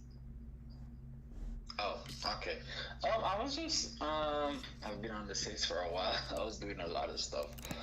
Even like my new PFP as well as my banner I just made from like a poem that I came up with. But yeah, I do the same exact thing art does. Actually, a lot of even my current one of my collections, the one I told you about AI, it was like I got the idea from being in an AI art space, and that's why anytime I see AI art in like the title of a space, I immediately hop on, because I get so many different ideas. I have like so many different prompts. I'm actually gonna work on another collection after I finish with this AI art collection. It's basically through that same space I got the idea to write poems about specific like basically what it would be if like they had an AI meant to be different things. So just one of these, just to give you an idea, one of these prompts that I'm gonna try and write a poem about is write a poem about a self-proclaimed AI god. So it's an AI, but he basically believes he's like the god of all AIs. So, but yeah, I love doing that. This is exactly why I hop on every single AI art space I see, and I really love that someone else does stuff like that too. It shows that, you know, great minds think alike. But yeah, that's all I have to say. Well, I really want to play around with it more, and I think it's because my laptop doesn't have my laptop's about 11 years old, so Midjourney doesn't work on my laptop, but I really want to experiment with it. I don't know what the next step is because all the other things I have to pay for the programs. Oh, you could try the AI art generator that I use. It's called Artbot. It's under the Stable Horde set of AI art generators, because Stable Horde has like 3 different ones. I think they have the Diffusion AI, they have Stable UI, and they have Artbot. And Artbot, I think, is perfect for creating it creates really good images, especially if you want like a PFP. Like, it's like the best. I think it's the best one I've ever seen for PFPs, and it does create good like banners as well. That's why I use it for PFPs and banners. But if you want like a really intricate image, you should try Stable UI. I don't really like Diffusion, but it's like the worst one for me. But yeah, you could try that. I'm saying to try Artbot because Artbot actually has Midjourney setting, and it's basically just as good to me. So you could try and see if your computer can work with Artbot, since Midjourney doesn't work on your computer. So yeah. Thank you. I wrote both of those down, and I will try because I definitely want to play around and be familiar with AI. Yeah, definitely. If you have any problems, like basically what I did to like avoid finding like about like a lot of phishing links, because I've realized that AI art and NFTs in general, if you spell even one thing incorrectly, it's basically a phishing link.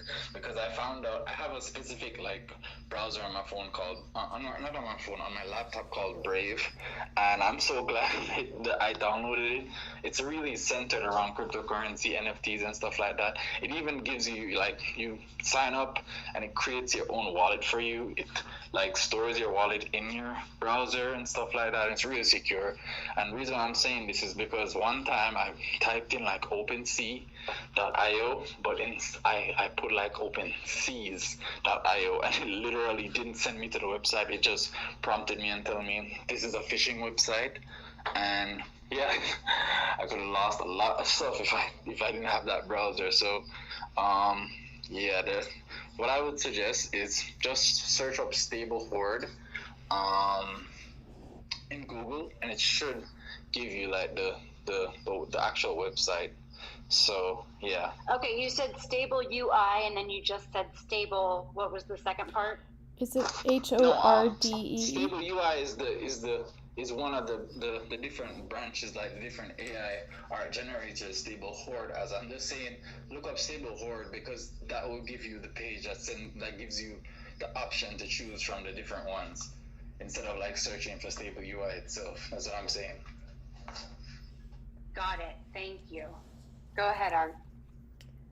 I was going to say, maybe if you're by your phone or your computer right now, could you type it out, put it in the link down in the chat, or like put it in the chat box down below, pin it up. That way we have a link to what you're talking about.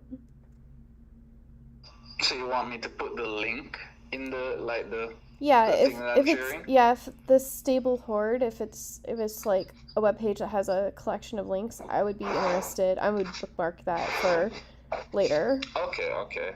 I'm on my computer is right in front of me, so I'm just gonna find that link. I'll just make a tweet for it and put it in the jumbotron, as they call it. Yeah. And also, your PFP looks great, and I looked at your banner. You're super into black and white. Yeah, it's a thing with me in general. I just if like anybody that knows me in real life, I always wear like my mom has a big problem with it because I wear a full black outfit every chance I get. I rarely wear anything else. And I have That so is many so. different like black shirts and like grayish black shirts. It's a whole thing for me.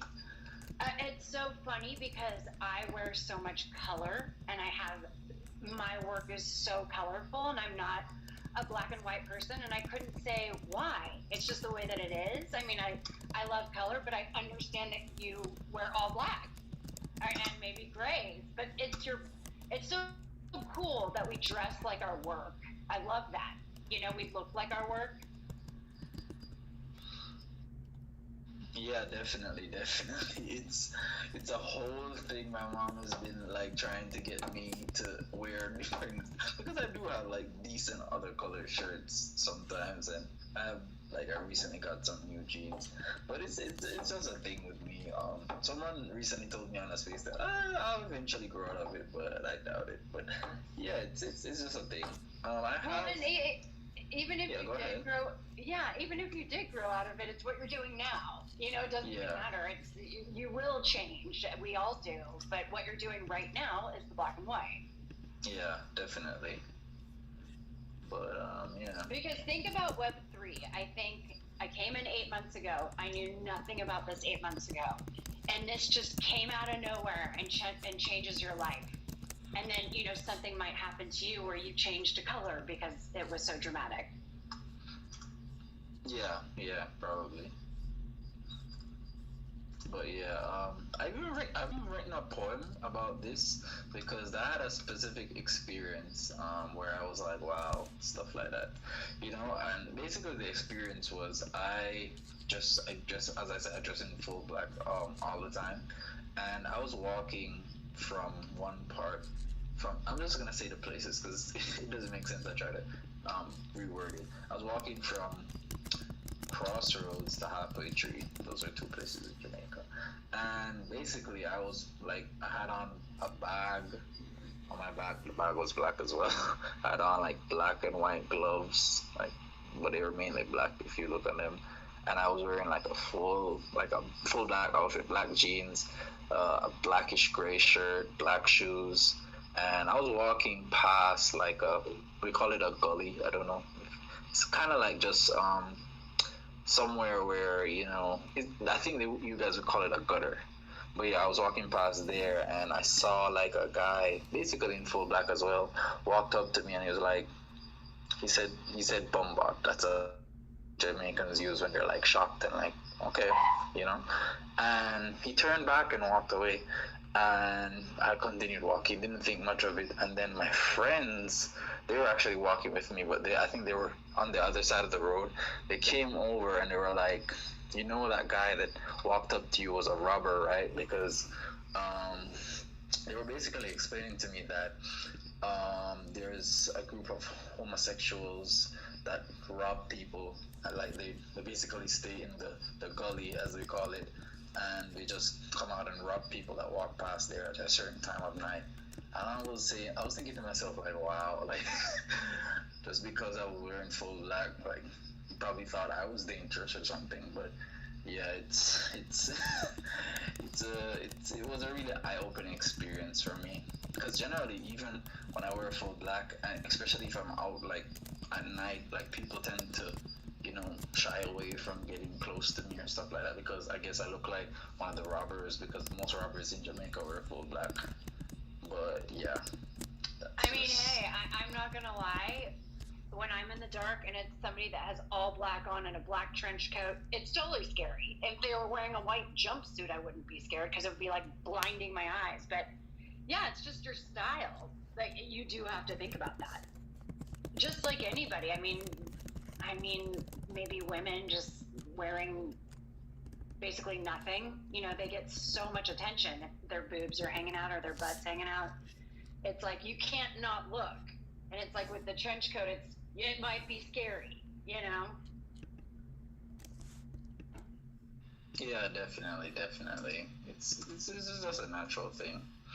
But yeah, I just found that experience like eye-opening because I've never really thought about like how fashion can really help you in like real life situations just because you dress like that, you know.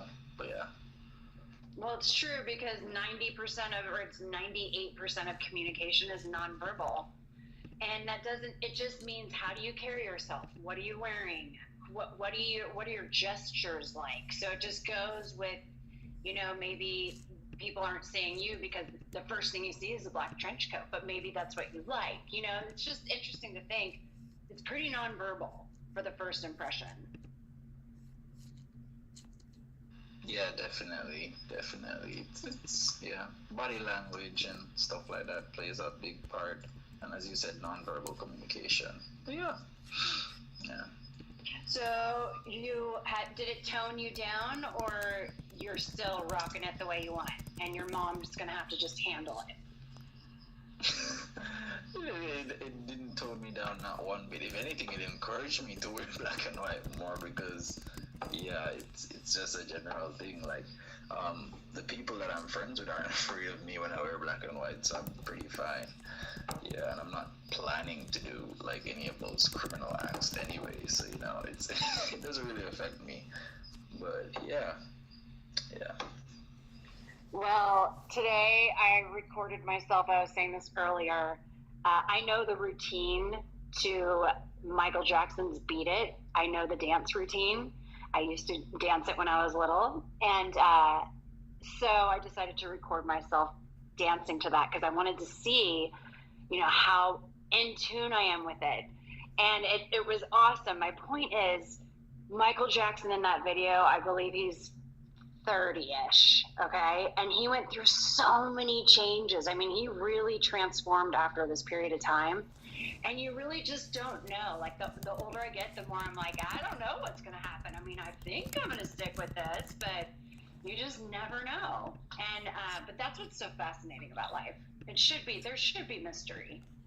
We should be working towards things. Yeah, definitely. It's funny you mentioned that because I mean to say something. Like growing up, that song, Beat It, and especially the music video was like my favorite song overall, and I loved watching the music video. I don't know the choreography or the routine, but that was definitely a bop to me. Even recently, I re-downloaded a lot of like Michael Jackson's hits that I love. But my utmost favorite, and I don't think it will ever change, is I think it's called "Don't Stop Till You Get Enough." Like I just love that song. Like even re-listening to it recently, I was like, wow, like I get this song now because I was really young when I was really fell in love with that song. So yeah, a lot of the songs are really connecting to me more now. Yeah. Absolutely. And so I've been, Michael Jackson, I always listen to him. I go in phases with Michael Jackson and Bob Marley, but Michael Jackson is literally one of the most fascinating people that ever walked the planet because for me, the way that he came up with these dance moves and his timing, and he just got so famous that it just, there was just so many challenges he had to go through, but his music is amazing to inspire me, who hasn't danced forever, to actually do the routine. And I'm like, he's so badass. And he's wearing that red leather coat, and he's got this like 80s t-shirt on, and I'm just inspired by him. And it just goes to show, record yourself, because the inspiration goes on. He's not on this planet right now, but I am inspired by Michael Jackson. And that's why I'm making this film. Yeah, like 100%. Your favorite song is such a good song. I gotta look at the lyrics. Good call on that. That's a good one. Yeah, that's I can't tell you how many times I've sit down like listening to that song. I just I can't help but dance when I hear that song. It was just it's literally just one of my all-time favorite songs probably ever. But yeah, even the whole Michael Jackson, like I don't think he's music will ever stop inspiring people. I think maybe 1,000 years from now, people are still there's gonna be like a small group of people, maybe not a lot as it is now, but I think even 1,000 years from now, if the Earth and everything is still going, I'm pretty sure somebody or a small group of people are gonna still be inspired by Michael Jackson. I totally agree. Because can you imagine if we had videos of the dancers in the Roaring 20s? Like really good videos of them. It would be amazing, but we don't. We have pictures, like old black and white pictures, and Michael Jackson has these amazing videos of him doing moves that nobody's been able to do again. So I think now it's on, we'll get it on the blockchain or, who knows. But I'll send you the video. I plan on finishing it tonight. And Art, I'm sorry, I don't want to, this is your space. And, but yeah. Art. I'm here and I'm listening. Thank you for carrying the conversation, Carrie. I'm actually kind of proud of, actually, did I even put it up on the top? Oh, yeah, the eye opening with the sometimes Midjourney takes you so literally, it's not even funny. But, yeah, Michael Jackson, you'd have to really be living underneath a rock to not know who he is, but, like, he wasn't my idol growing up. I don't know if that makes sense, but, I do remember when he died, though, because I was, on a train with my friend in Japan, and there was, on the train, there was like a news like subtitle thing that went across the top of the train car, and I was like, hey, I think someone died. So when we came back to the home, the hostel that we were staying at, we asked the man, like the proprietress person that was there, I was like, who died? And she said Michael Jackson, and then she just started laughing, and I was like, that's not funny. But also, I'll never forget learning about that. What a horrible reaction. And we're like, Michael Jackson's amazing. Yeah, and then someone asked me about Michael Jackson when I was living in China, and I was like, yeah, like, I knew about him, but he wasn't, like, that big of a deal. And then the other foreign teacher was like, what are you talking about? Everyone in my class, like, we would always just dance to him, and he was, like, our king, basically. And I was like, well, I guess in different parts of America we have different cultures. Well, Art, I'm gonna bring Michael Jackson to you. I'm gonna dedicate this video to you. Art, I'm gonna say this is Michael Jackson, and I'm dancing with Michael Jackson because I have a clip of him below me doing the same routine. And this is what I was working on before I came on the space, but you are going to see how amazing his moves are. I'm going to zoom in close, so I want you to see Michael Jackson's moves. And then you can score me on how well I do. I'm sure you are amazing. You always do amazing on everything you try to do, Zeller. Aw, Art, you too. Absolutely.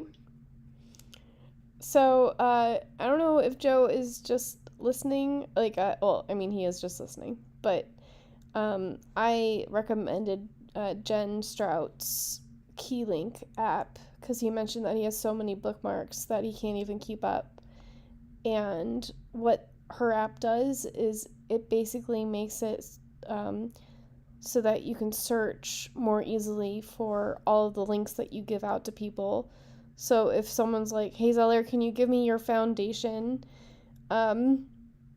NFTs, like, instead of having to go onto Foundation, find your piece of art, and then go back into Twitter, you can just have it in your clipboard as a fancy keyboard, and so that way you don't have to leave anything and change your thought.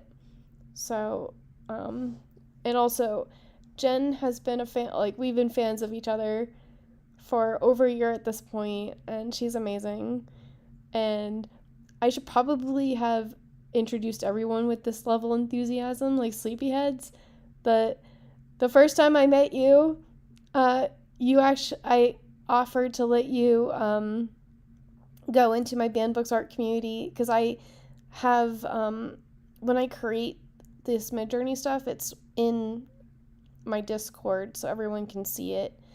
And so I invited him to actually use the artwork that I was making to create some NFTs, which he did as a giveaway. So that was really cool, a magical Christmas experience.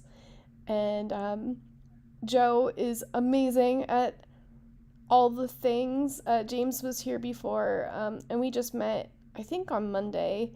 But he has a lot of grand ideas, and it's nice to listen to people that have ideas. Deep Soul, you were also someone that I met on Monday, but the Jamaican vibe, and we're AI art siblings. So I'm really looking forward to having you in my gallery in February, and we're definitely going to make this work. Robert, you've been so supportive of everything that I've done since we've met each other. You've done a couple of promo videos for me, one of which I just have not published, but I will eventually get ahead of this 8-ball. I'm using ChatGPT to help with this whole, like, I don't like to write things thing. I actually can't believe that the first 2 months of Banned Books Art, I actually committed to and pulled off writing entire books at, like, building an AI metaverse from scratch and writing an entire books about the thing. It was crazy. I'm glad I dropped that portion of it, but I never recovered, like, the writing. Deep Soul. Yeah, it's interesting you brought up like writing entire books, because I came up with an idea based on a space I hopped on yesterday. It was an AI art space. It was just I think it was mainly an AI space, not even AI art space. But I found out about this thing. I don't know if you guys know about it. It's called ChatGPT, GPT or GBT, one of them. And it's basically you get to have a conversation with an really advanced AI that has like a really vast like memory on like a lot of different stuff. It has a couple flaws in terms of like it might give you incorrect information based on like what you asked it. But I found out this cool feature that you can try with it is yesterday what I did, they mentioned that it's really good with bullet points. So I gave it, like I said, write a poem with these topics in it. I don't remember all the topics. I would have to check my ChatGPT to tell you, but it was basically I was trying to like see what would happen if it was basically writing about suicide, death, heaven, hell. And Mother Mary was in there. A lot of different topics that I think would create like a really controversial piece. The part that he said about suicide, I think, would be controversial as well though. But generally, that was the poem that it wrote was probably one of the best poems I've ever read, and that's literally an AI writing a poem. So they gave me the idea on the space that I could just make a whole entire book of poems with that, and just like, I don't know, put it on the blockchain for like $5. And I would want to do that because it's interesting to see like how AI would write a poem about certain topics, and just with certain topics in the poem in general. And I don't know, the flow and everything, it didn't even do it in the order in which I listed the stuff. But yeah, I'm kind of gonna do something in my kitchen. So as soon as I'm finished with that, I'm gonna see if I can read you guys the poem. But yeah, that's what I wanted to mention. Okay, so before people came in, while I was talking with Zeller, I was actually using ChatGPT to create some of the prompts. It doesn't really understand Midjourney prompts, but it's descriptive enough that I've been getting some cool outputs. So I'm pinning something to the space right now, which is one of the recent ones I've done tonight. But that was created with ChatGPT. Basically, I said, like, create a descriptive thing of someone transforming, because we were talking about transformation. And so I just copied in the entire paragraph into Midjourney, and I liked the results, so that's why we have that. But the reason why I had such a good day at work today is because I used ChatGPT to do some of my programming work for me, to make suggestions, and that's been really helping. So hopefully I can continue using it for that purpose, to go from an underperforming employee to a performing employee and not lose my day job income would be great. But sometimes I'm really angry at ChatGPT, and sometimes I'm like, this is actually amazing.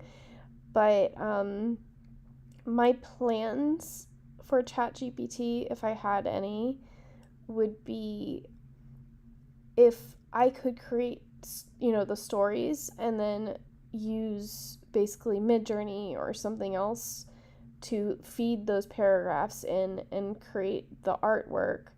I would put it into the metaverse and then take those same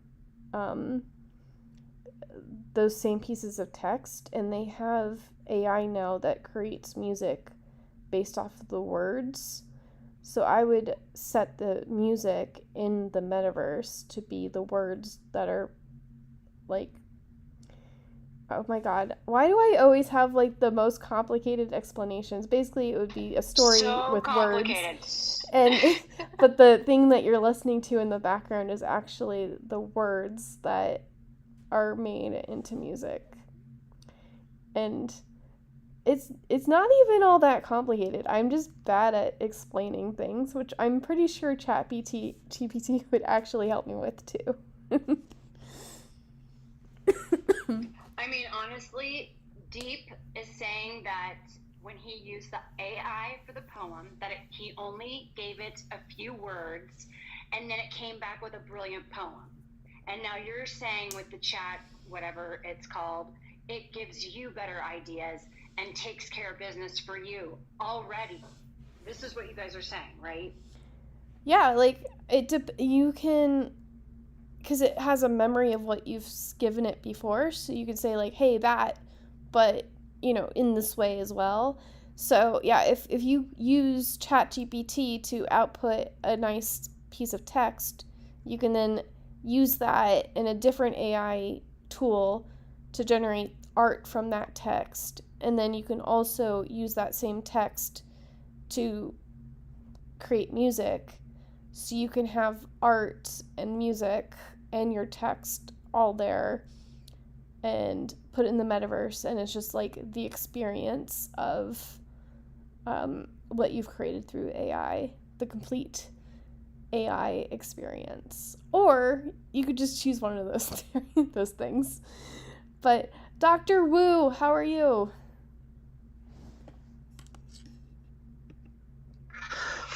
Not too bad. I just been having some trouble recently with my shoulders and my eyes. I've been having a problem with my eyes getting. I guess I'm straining them too much, and then my shoulders is like arthritis. So even when I'm sitting at the computer, using the keyboard, the mouse, and that, it feels like as if they just get really super sore. But still trying to work on some art. Art, I was just going to say hi unless you wanted to respond. Please say hi to Dr. Wu, and then I can say hi to Dr. Wu. Okay. I just want to say hi, Dr. Wu, and I'm sorry you're going through that. It's, because when we're working on our artwork, I really feel it in my neck and shoulders constantly. And the only solution that I've come up with is I ice my neck and I ice my hands just to keep the swelling down. And I take breaks because I can feel it coming on. And I'm sorry you're in pain, but I'm glad that you're back. Yeah, I just try to, I don't come on here as much, and I try to, take breaks, and then I'm just waiting to go see my my therapist because of the holidays and that it's hard to get in, and it's like about taking breaks. And before I retired, a lot of my work was working. I had to look up with my head tilted back and my arms above my head, when I was repairing the wiring in the subway cars and stuff like that. So this has all contributed to all this. And, I'm getting up there, so you get arthritis. And it's very uncomfortable. It's like a burning type of pain, and sometimes it's almost like as if like a little bit of paralyzation in there type of thing, type stuff. So it just hurts sometimes just to do things that you've done, for 40 years. But hopefully I'll go see the therapist and find out about what exercise I should be doing, good things like that. And but I'm still working on art.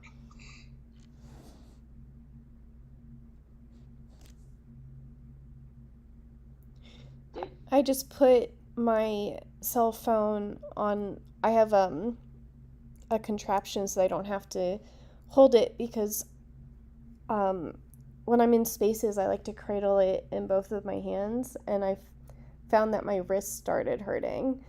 So you've reminded me, Dr. Wu, that I should stop doing that tonight and make sure that I don't keep injuring myself. But yeah, I'm sorry. Part of it with our necks too is sometimes we tend to cradle our phone with our two hands, and we're looking down. So, and that's a mistake too, because when you're sitting at your computer, for example, you should have a proper chair. The desk, usually desks are at the proper height, but then you have to adjust your monitor. You have your monitor, like my monitor will go pretty far up if I wanted to, like vertically.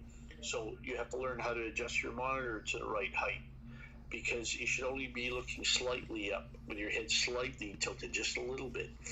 And these are a lot of things that we all have to learn, and that'll help with the neck and the shoulders. But remember too, I'm 62. You guys have a little bit ways of catching up to me yet. But it's all these different things we've done all our lives or are going to do. And arthritis, you can't get away from it, but there are exercises and stretches and other things that'll help.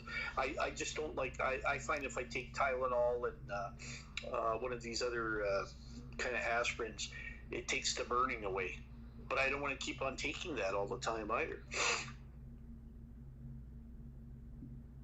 No, I totally agree. And the thing is, what we're doing with technology and in the last 20 years being on computers and cell phones, our bodies have totally changed. And I've noticed, especially because carrying camera equipment and all the things I've done, and I played volleyball in college, it is my neck and shoulders and my hands. And I know you can't get away from it, like you said, but you can nurture it. And that's why I stretch every day and I ice every day, because it's going to be painful. Like I already, you've got to kind of prepare for that. So I understand, because, and I think you've probably taken care of yourself. I have friends that are in their 60s. I mean, my friend, he can't turn his neck, and it's like, it's going to happen. So take care of yourself now is what I always think. And yeah, our bodies, we got to look up. We have to have posture and put our shoulders back. Like everybody's hunching over, and that's just going to be a scoliosis issue. And I think we should talk about it, because all of us are on technology all the time. I would never know 5 years ago that I would be constantly on technology. And I consciously have to take breaks to go to the park, and I can't leave my phone. I put it in my back pocket. But it's like, I would never know that I was going to be like this 5 years ago. So I feel like we have to train our bodies to be able to handle the technology, if that makes sense. Well, the other thing is, there's other things, like the number one thing our body needs is water. So how many people out of here have had, in this group right now, I'm up to 6 glasses of water today. And I'll tell you what, you don't need to exercise, you don't need to do anything.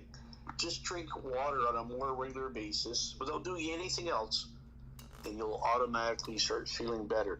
Now, I hate drinking water right out of the tap. I think it tastes awful, although we have great fresh water because I live right next to Lake Superior up here in Canada.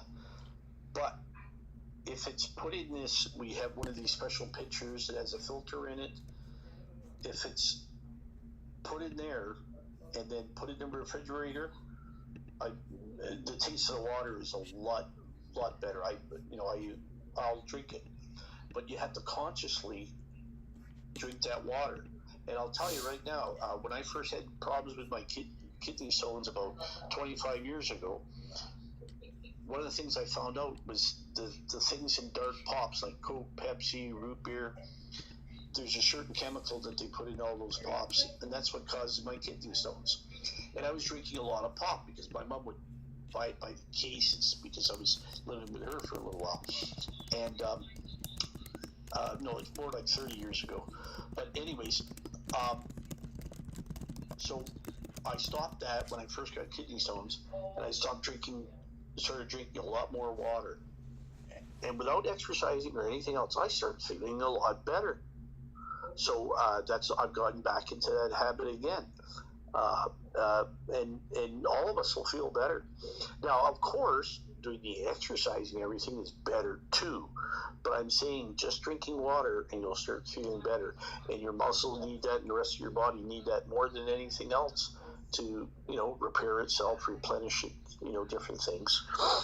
But that's another thing enough of us don't do. We're drinking too much coffee and pop and all the other stuff.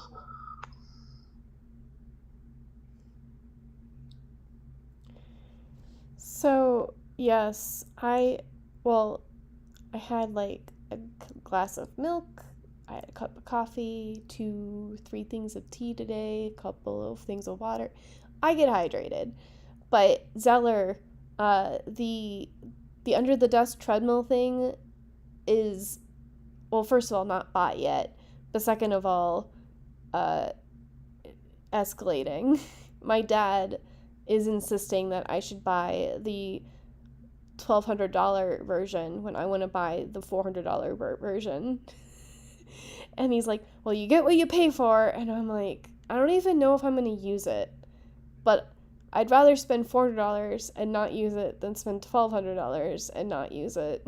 Of course, if I spend $1,200, I'm going to use it because it was $1,200. Then I think you should get the $1,200 one, because basically you're saying if you get the $400 one, you don't even know if you're going to use it. So why even buy it if you're not going to use it?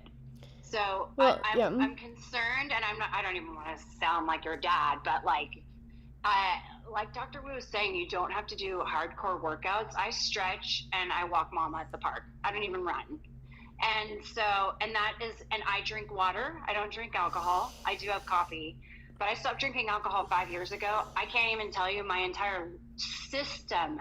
I mean, it's like I lost 10 years off of my life when I got all the alcohol out of my system. Not that I was like some alcoholic.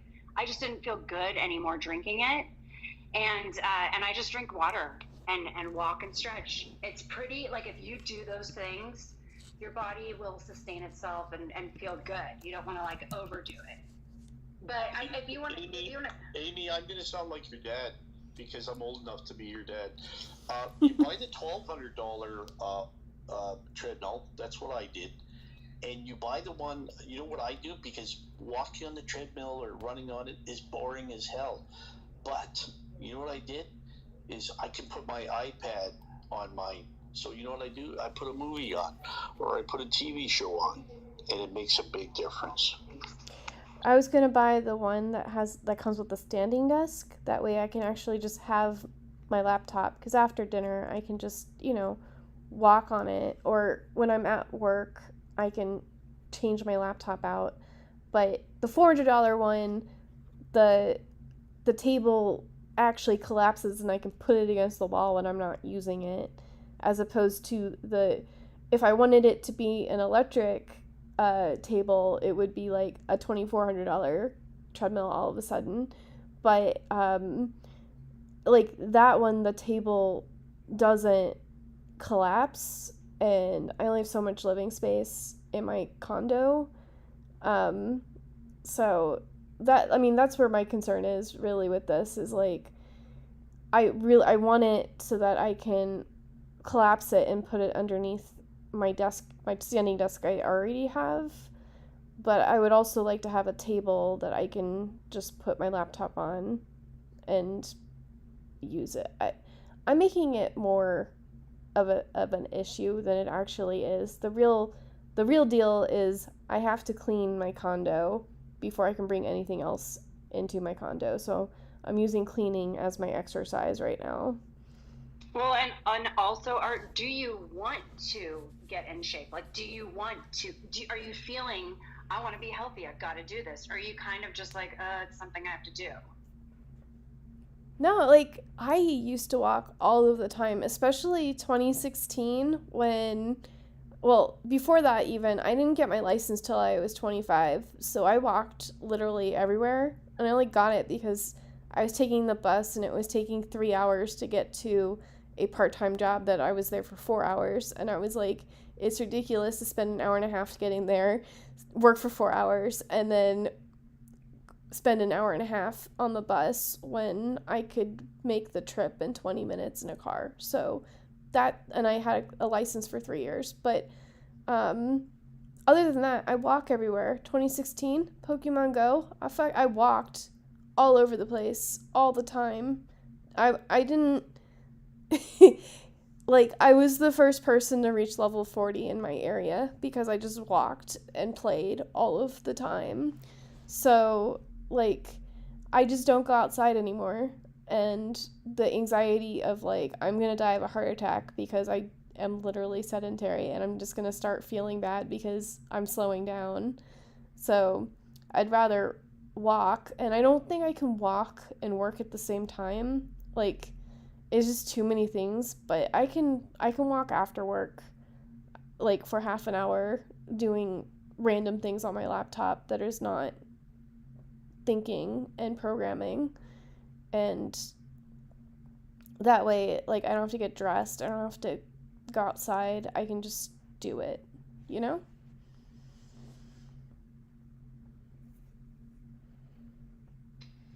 Yeah, I just feel, are you open to start socializing yourself and walking outside, or is that just something you've ruled out? It's not happening. It takes too much time. I have too many extra jobs. Everything I like to do is in my condo, so may as well just bring the exercise into my condo and be done with it. Anyway, happy Monday. Happy Wednesday. How are you? I'm good. I saw the invite, and I haven't been in this space in like 3 months, so I figured I'd pop in and just say, hey, what's going on? We are not terribly on topic tonight, but, you know, it's fine. We're socializing. You're all my friends. So I don't know if I'm jumping right into business, but I'm having a custom gallery again in February, so you're welcome to give me any ducks that you want to. Do you have a theme this month? The theme is rehashing literally all of the themes that I've done before. It's in the Jumbotron, but let me just pin it again because I've been pinning a lot of my AI art from tonight. Oh my gosh. Twitter does this thing where, like, you cannot get back to your profile if you've been doing... Okay. Someday. Yeah, I know what you mean, Amy. It's a pain trying to get back to your own profile. Yeah. It's like, oh wow, I super enjoy being in all of these threads, and oh my god, literally, I'm gonna get rugged just because I'm trying to go back to things. Okay, I'm back in my profile, and let me just pin this. But yeah, basically it's Alice the Witch and the Pursuit of Happiness, and any of those themes you can give me work for, so I'd be happy to have you. I was going to say, so I've seen Happy because I make promotional films for arts metaverse galleries. so happy I've seen your work before, and I've totally put it in the promo film. Dr. Wu, do you have pieces for that theme? Do you have anything that would work with that theme? What's the theme again, and can you describe it? Okay, so it's a theme redux because I did Alice in Wonderland my second month and nobody knew what I was. So the themes are women, optical illusions, rugged projects, humanized animals, magic, having fun, consequences, and community. Oh, I get, but it doesn't have to be AI. It does not have to be AI, and it doesn't have to be every theme, and actually doesn't even need to be a theme. I will include whatever you give me, Dr. Wu. I will make it fit into a part of my metaverse. I just did a neat piece. It's not AI. The funny thing is, a couple of weeks ago when I was still going to spaces, I wasn't in so much pain. Every time I put up a piece, people say, "Well, that's amazing AI you got there." I'm saying that's not AI. And believe it or not, I have to get into arguments with people because they just don't understand that, I've been at this for 21 years, 22 years now, pardon me. And, but they think everything's AI. And like I've told people before, I'm studying AI. I understand it pretty good. I run Stable Diffusion locally. And but sometimes I get kind of disenchanted with it because I follow this one guy and one of his followers was getting into a big argument with him and said that he got on the high horse about writing prompts, it's an art, all that. Sorry about that.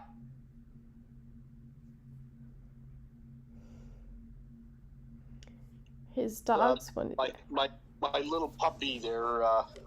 He hears any little sound and he goes crazy. And usually it's my son that's downstairs in the rec room. But anyways,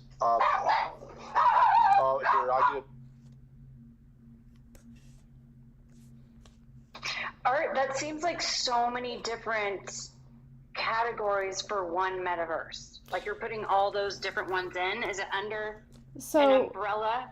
What I'm doing is I could do the vision of this metaverse. I haven't made it yet. But basically, when you go into the gallery, it's going to be a modern closet. And then in all of the clothing, there's going to be portals.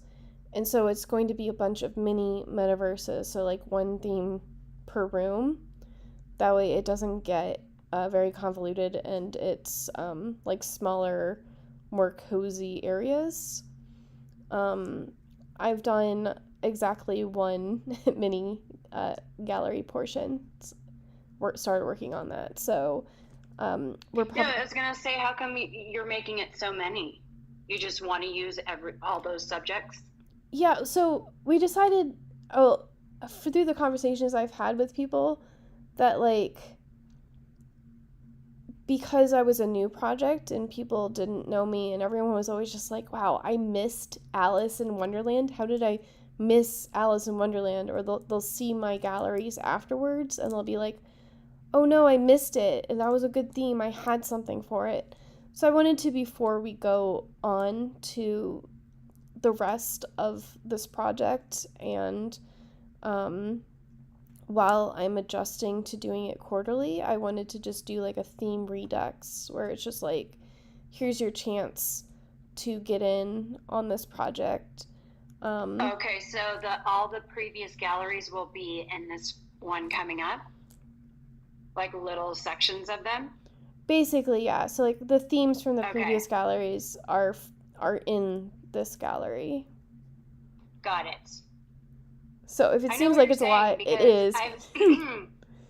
I know what you're saying because I made all these films in the beginning and I was painting my face and doing all this crazy stuff because I was trying to get, connections and start building a community. And it's like all that hard work, so many of my followers haven't seen. So I get it. It's almost like you're bringing it up going, hey, I've made these galleries and now I'm going to go from here. So I completely understand. what you're doing now, which makes sense. And I'm just trying to think about the promo film. Of course. Oh, it's gonna be like promo films. There's no way that it can just be one. Also, I need to actually make them because I want to be like, hey, you should join this before it's actually time for, people to, like, before the deadline for it has passed, because, yeah, so basically, between Christmas and New Year's, I was like, I have goals, and then I was like, never mind, I'm gonna spend, Zeller knows about how I, had this, basically I tried to clean something, and I wound up, melting my rubber gloves, and that kind of, threw me off for a day, and so I was like, I'm just going to relax for the rest of this year, and then I'm just going to panic next year when I don't have enough time to do anything. I mean, is that a real plan? Dr. Wu, go ahead. Sorry about my dogs barking in the background. My son and his friend came over, so my little dog thinks he doesn't recognize anybody. Like, this is the first dog I ever had in my life he's got to be autistic.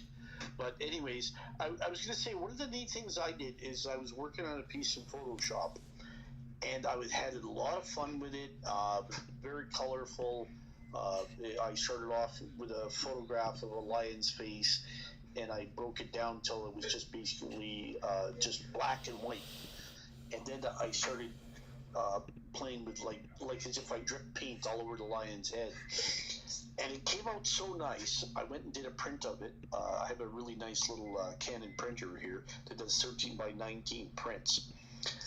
And again, you guys know me. I always encourage everybody to do everything high res, 300 dots per inch for if you want to print it, And the print came out so deadly that I hung it up on the wall next in my little computer area. And I think I like to encourage other people to do that, because when you make something that you like, because again, I always tell people I make art for me. I don't make art for anybody else in the world. I make it for me first. And if other people like it, well, that's a bonus. And if they like to buy it or purchase a print or an NFT, that's really nice. That's another bonus. But the number one reason I do for art is for me. And I love this print so much that I'm going to get it put on canvas next, like 2 by 3 foot canvas. And I encourage other people to do that. When you make something you're really proud of, get it printed, put it up on the wall so you can see it, so you can walk by it, and you'll feel it gives you a really nice feeling. Because I don't do this enough myself. Sometimes I don't print enough of my stuff and put it up on the wall. And like I said, I've got a beautiful printer here. I just have to get off my butt and set the printer up and go ahead and print. I was going to say, Dr. Wu, it would be super cool if you took a picture of it on the wall, and if it's in your office space or bedroom or wherever it is, and said, this is so great, because it's a surprise when it happens. You have a ton of good work, but sometimes something happens where you're super connected that has you put that up on the wall. So obviously it's this amazing piece, and you don't have all your work up everywhere. So it'd just be cool if you tweeted it out and said, this is a piece I love or I enjoy. Just an idea. Actually, if you check my pinned tweet, you'll see the piece, and I commented on it with a photo of it when it was drying on top of the printer. Oh, it is unbelievable. I love it. That's not AI. That's why I didn't want to share it, because it's an AI space. I mean, if I saw that piece, where is it? Is it in your office, or is it in your bedroom, or where is it? No, I have my computer set up in one corner of our. We went and switched around. We have this huge living room, and when we were getting the front window changed out, we went and switched our living room to the dining room. And it's smaller, but we find it cozier. So we just stay left it as our living room, and our actual living room, which is huge, is for example, my son's been having fun playing with his nephew's VR headset on his Sony PlayStation. So he had all the room, and he set up his projector and projected on the wall, and we got to try that out. So that was pretty cool, because that's the first time I got to really try VR. And no, so where I have my computer desk is on the wall to the left of my computer desk. And I just think it's something neat that I should do more of, and I encourage other people to do it. Did you see the piece art? It's his pinned tweet. I love how you use the colors, and it's like dripping. The mane is dripping. I mean, ideally, I would love it if you were in front of the piece and your wife took a picture of you with the piece. But I might be dreaming. I'll probably do that when I'm going to get it done on a 2-foot by 3-foot canvas, and then I'll do that, because I have another piece that I did of my comic book character Glory that I've got upstairs. It's on a canvas. It looks beautiful on canvas, but I'll wait until the daytime, and I'll get my wife to take a picture of me holding it or next to it. That would be awesome. Honestly, or even a little short video. You know, I always push this, but the truth is you can see the actual size of your work and the impact next to the artist. And then also it can be on the blockchain. You know, it's like documented that you did this with the artist and the piece. I don't know. I would be so stoked to see that. So now that we're talking about Photoshop, when I was doing one of my gallery openings, someone told me about Pixlr, which is like a free Photoshop basically, and I've been having so much fun like removing backgrounds and like replacing the colors, and I'm not like, well, Zilla, you say like I can't say I'm not an artist, but I can't like fix eyes, and like I'm not very good with the tools yet, but that's okay, because that's what 22 years ago, I didn't know what I was doing, and I'm still learning every day. And I heard of Pixlr. I don't think I ever tried it, but a lot of people that they say they can't afford to get Photoshop, and that's okay and understandable. There's a program called GIMP. It's GIMP, just how it sounds, and it's a free version that's, everybody tells me, it's just like Photoshop. It has layers and all the other neat things. So try that out. Definitely. And Art, so the story with Art is when she first came in here, she said a few times, I'm not an artist, I'm not a creative person. And I've jumped down her throat because she's very innovative. And that is where I'm talking about your creativity. You just told us that you're going to create a gallery that's a modern door, and then you open it up to portal through the clothes. I mean, that is creative thinking, and I put that under the umbrella of the artist because you're designing it as well with all the colors. So 100%, I just wanted to let you know, and you're doing a one-of-a-kind thing. So it's just so many people have been programmed that they're not creative people when they are. And now that you're doing this, you have to start thinking differently, because people want to have confidence to exhibit in your galleries. So you've got to start calling yourself an artist and a one-of-a-kind person, or a one-of-a-kind artist. That's why I'm trying to help you with it, because nobody wants to like be exhibiting in somebody's gallery that like doesn't even think they're creative. You know what I'm saying? If I heard that, I'd be like, well, why would that person, And I think you're going to be a success. So I'm just trying to help out with the language, which I would hope you'd help me too. You're right, Zeller. Amy is creative, because just look at her art galleries. They're not the standard, everybody gets all excited about spatial and everything, and which really kills me, is because I said, guys, we did this 20 years ago. Spatial is nothing new. It might be new to a lot of people, but it's nothing new to me, because we were doing that kind of thing, putting pictures up on a wall in our own galleries 20 years ago. And when I walk into spatial, I go, well, I've been here, done this before. but I do realize it's new to a lot of other people. But Amy's galleries are not walk in the room and look at the four walls. Like that last one that I was part of. I forget what the theme was.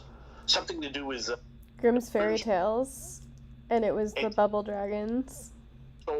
So there again, that's innovative. So that means you are creative. And don't you agree that, and she is doing something that's one of a kind. All these galleries are based on banned books, and everything that she does inside with all of her, she's going to have, like a shopping center, and everything is developing. But don't you think that she, as we go forward, she needs to say she's a creative artist and a one of a kind artist because she designs these galleries? Well, I don't know about she should be saying she's not creative because obviously she is, but she's already shown that she is creative. You could just see it by walking into her galleries. Being a programmer, you have to be creative because programming is solving little problems at a time until you have the one big solution, whether it's, say, you're programming a calculator. You're writing a program to be a calculator. Well, it's all these little steps that you have to take. And when you're programming, you can do things in 14 different ways. And then you've got to decide, okay, which way is better and why. And so you're thinking that out. So that's creative in its own way. I used to program, many years ago. I programmed games and things like that. I programmed a game that nobody has matched my game yet. I've never seen anybody do my game yet, and I did that game well over 30 years ago. So again, Amy is creative. She doesn't call herself creative, but she is. Oh, you all are so too much. Thank you for saying that. I know I'm creative. When I was saying that, I really meant like I'm a developer. Art, your mic is doing that like distance No. weird, like really pitch thing. No. What is it? What would you say that is, Dr. Wu? If she's using headphones, that could be causing it.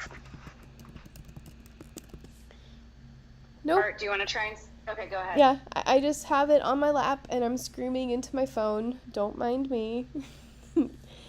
But yeah, you can tell. Sorry, I picked it up. I'm trying to do like the Hail Mary. Can we get it better? Or we're just gonna have to deal with it, I guess? I mean, it's distracting from what you're trying to say. Oh no. To me it is. There you go, that's better. Okay. My phone will just do that, I guess. It's much better right now. Yeah, so go ahead. The problem I'm having now is that I've learned how to use AI-generated art to create pieces, like 3D pieces, but they're flat. But they're so easy to make as compared to like traditional 3D modeling. So I want to stay true to my vision, but it is very time consuming what I'm doing. So like it's always a struggle, but we have so basically I got my latest thing I just put up with the Jumbotron. I got inspired by Dr. Wu's Photoshop, and I put in a prompt into Midjourney, and of course is nowhere near as good, but I think that's just a good prompt in general. Yeah, so Dr. Wu, during the space, any topic that we've talked about, Art has gone through her Midjourney and put the prompts in of what we're talking about, and she keeps putting them in the Jumbotron. And I'm sorry, the art, I mean, it's beautiful. And I mean, I don't, it's funny, Art, we didn't even, when you Googled my name, a muscly woman came out. A woman with muscles came out, so. But anyway, I was going to tell Dr. Wu to look up in the Jumbotron. Yeah.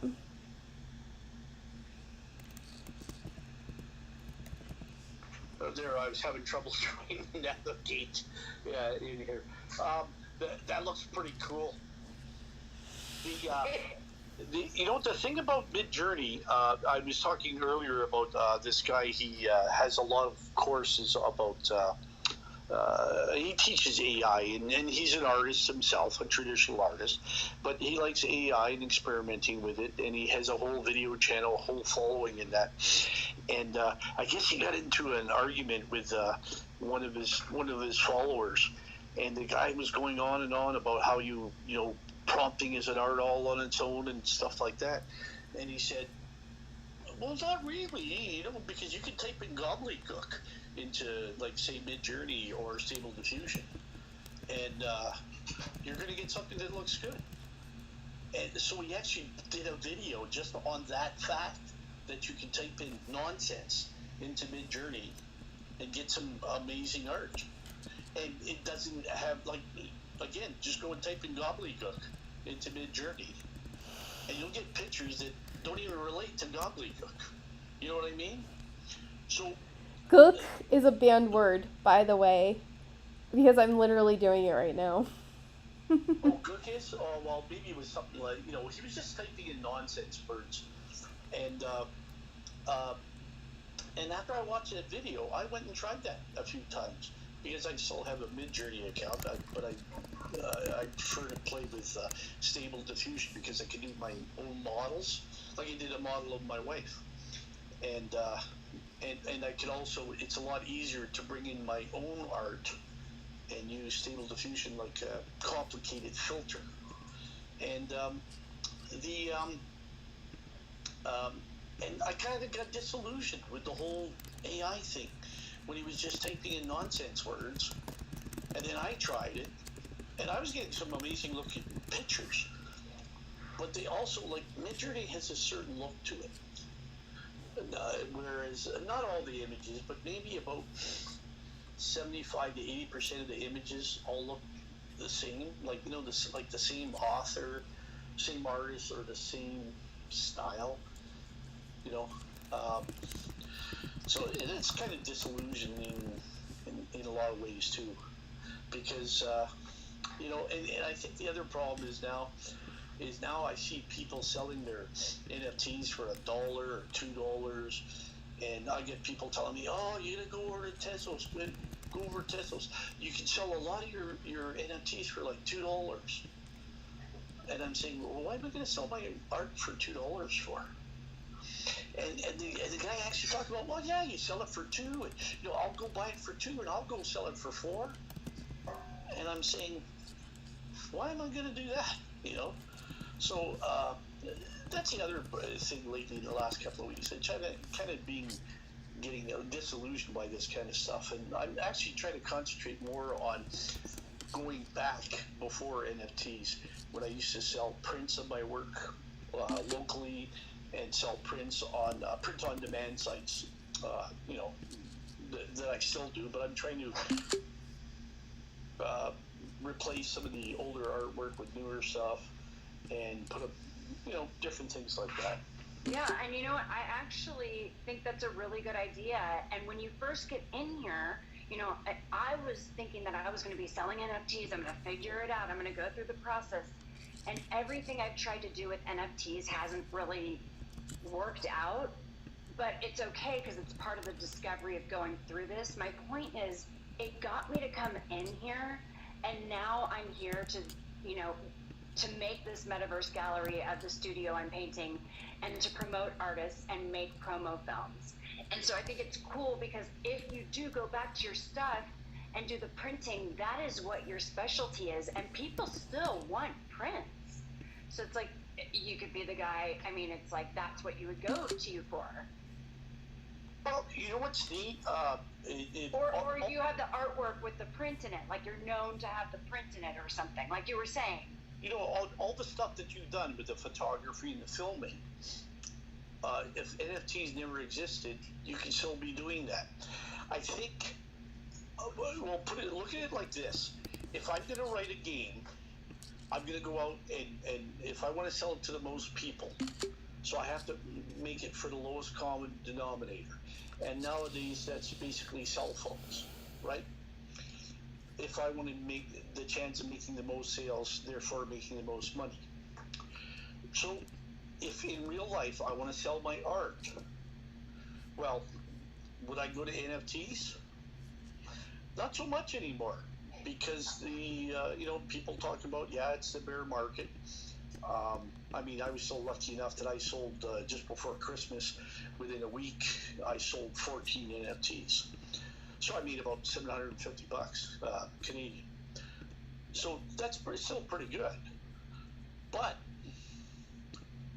if I want to make a piece of artwork and sell it to more people, for more people to see, then NFTs is such a small percentage of that, right? Because go around and talk to most of your friends outside of the NFT space.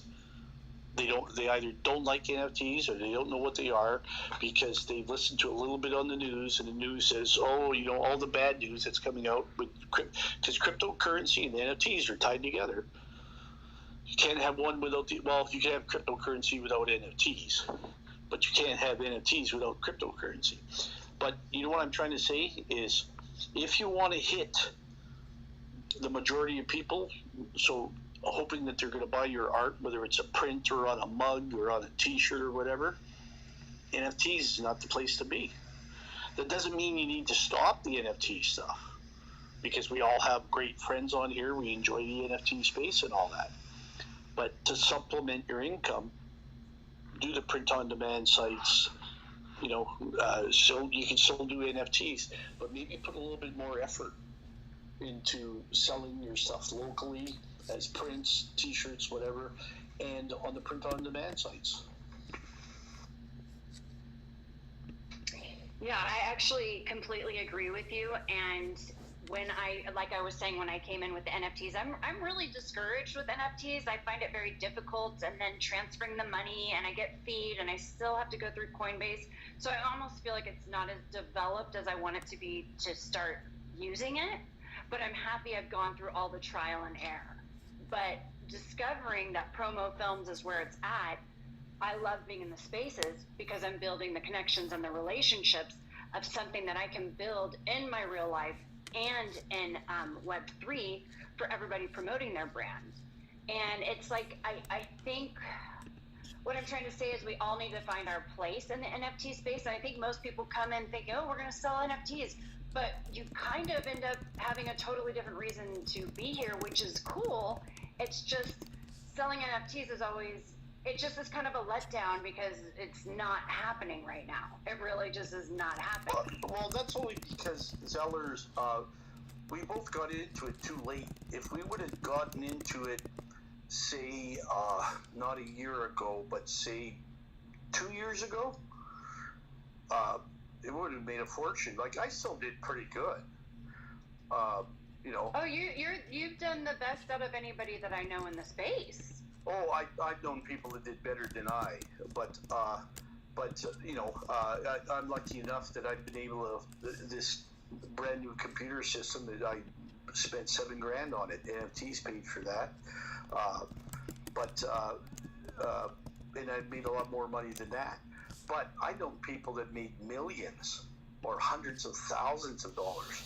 I watched this other movie the other day. I want to give James a chance to talk, but I just want to say this fast. I watched a little, I don't know if it was on YouTube or what, but I'll try to find it.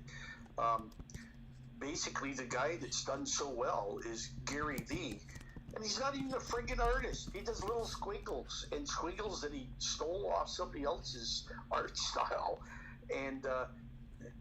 but whereas I would rather see the amazing artists make the money rather than somebody doing little squiggles. But that's the other sad thing about it right now. Now, Zeller, it seems to me, from what I'm hearing, and I guess what I've been hearing over the past couple of days from you, is that you seem to be very discouraged from the NFT, as far as from a dealer, from a seller's standpoint.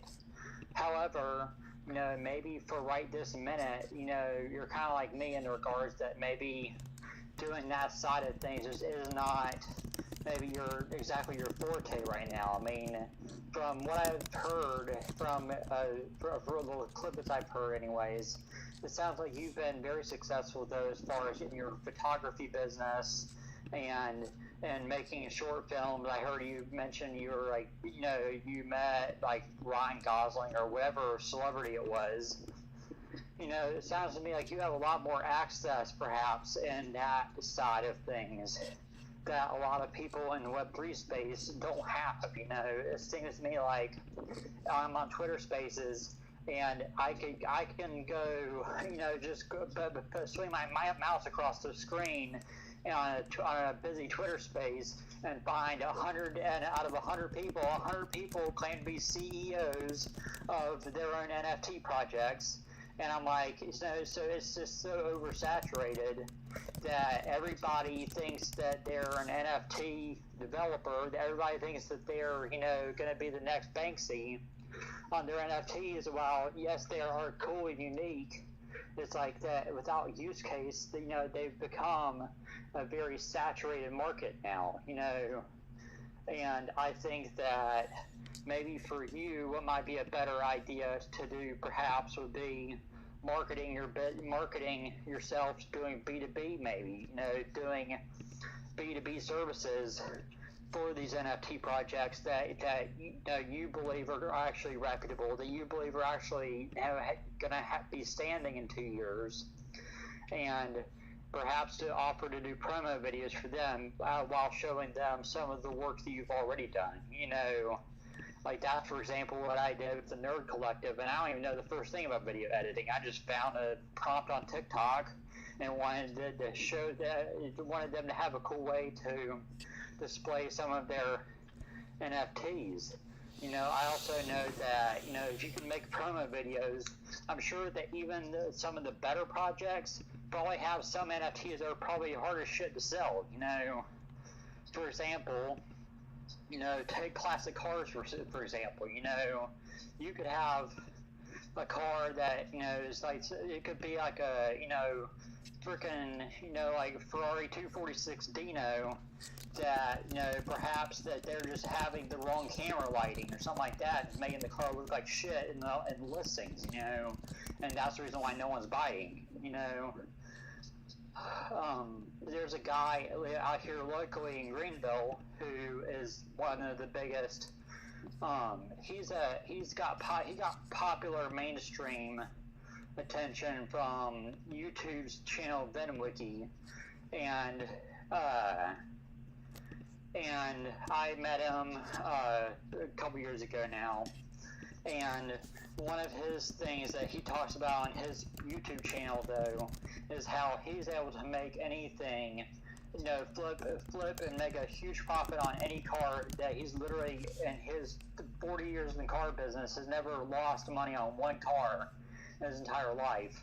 He said because he can always make a car look good, for the pictures, look good for whatever, and it's all about perception and versus reality, So I think that if you're able to market yourself, and if you, also maybe put a little charisma in your step too, I think that you could make some huge waves in this space, Absolutely. I actually feel like I'm already doing that, and it's been this, and I'm going to stick with it. And I know that you probably haven't seen all my work, but it's absolutely what I'm doing. And I know for sure that I am here to promote other artists and myself and my project. But, Art and Dr. Wu are already on the Peacock, and it's like they're already going to be in the metaverse. Their projects are going to be portaled into their world and their businesses.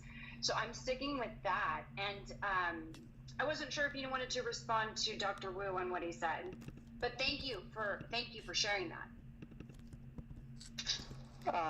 So I kind of thought that what I said kind of was almost a response to what he was talking about, or at least where I tuned in anyways, about, how we're just a little bit late.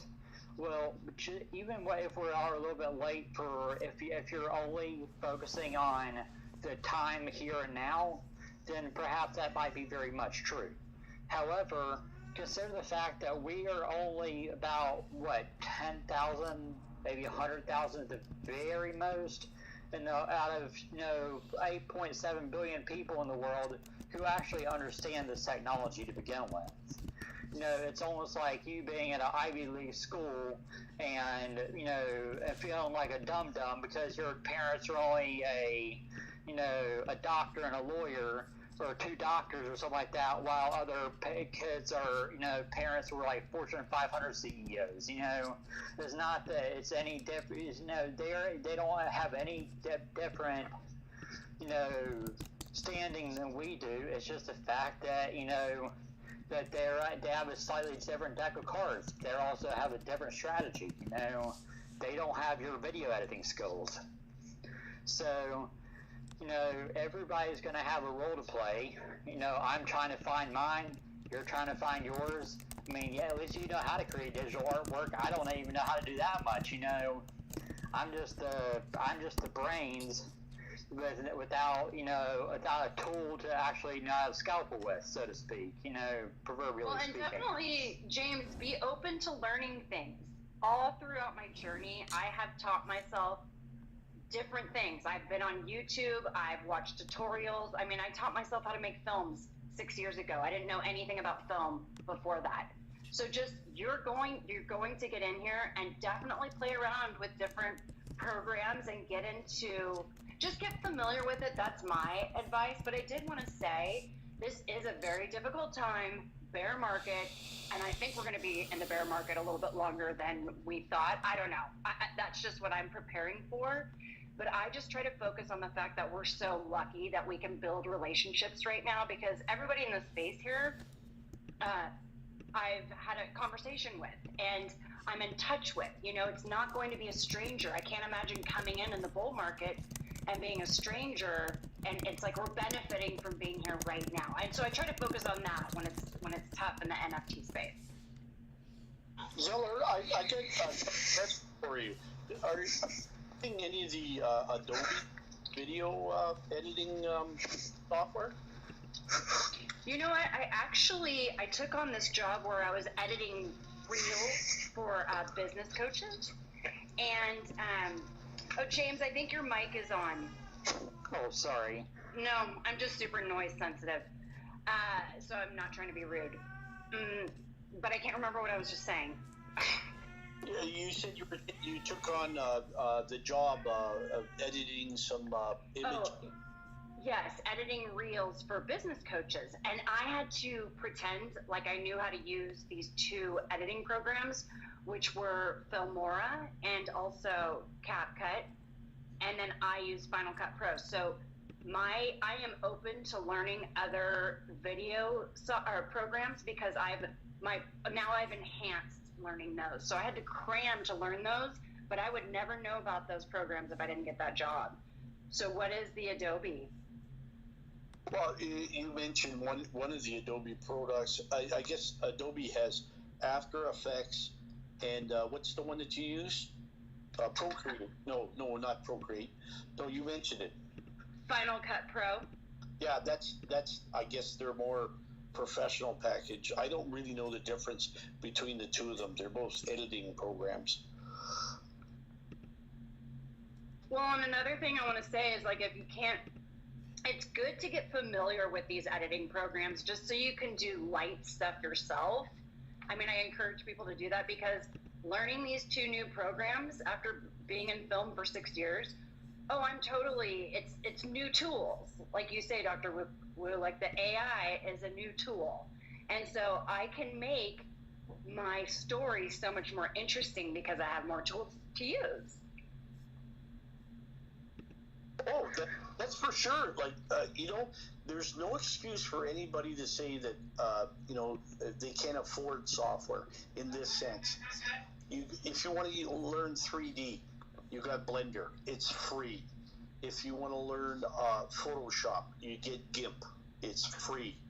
And there's all kinds of wild tutorials on YouTube. That's free. So, and now I understand too, there are some high-end programs, like I pay for a subscription to Photoshop every month. It costs me about $12. But And people complain about the price. And I say, you have no clue what you're talking about. Because you just proven to me you have no clue what you're talking about. Because Photoshop, you used to have to spend like $600 to $800 to buy it, right? And then when the updates came out, and they come out maybe like every 6 months, you had to pay for that again. So let's just look at $800 in a year. Well, I don't pay $800 a year for Photoshop. I pay $12 a month. So 12 times 12 is $144. And they put out updates all the time and new features and things like that. So I think I'm getting a better deal than the old days where I'd pay $800. 6 months later, I'd have to pay maybe $350 for the upgrade. And people say, well, you don't own the software. Yeah, but it's only $12 a month if you really want to use it. But if I couldn't afford it, well, then I'd be using GIMP or, some of these other programs. And there are still other programs that you can go outright buy for maybe $80 or something. It just depends upon, what you can afford and what you want to do with it. But there's so much free stuff that there's no excuses for not learning. Oh, I just want to respond real quick, James, and then your space, so please just let me know. So, Dr. Wu, I 100% agree, because I remember first getting Photoshop and it was offered to me for $1,000. And then also with my professional cameras, I paid $2,500 for my very first, or not my very first, I paid when I finally could pay for the camera that I needed, it was $2,500.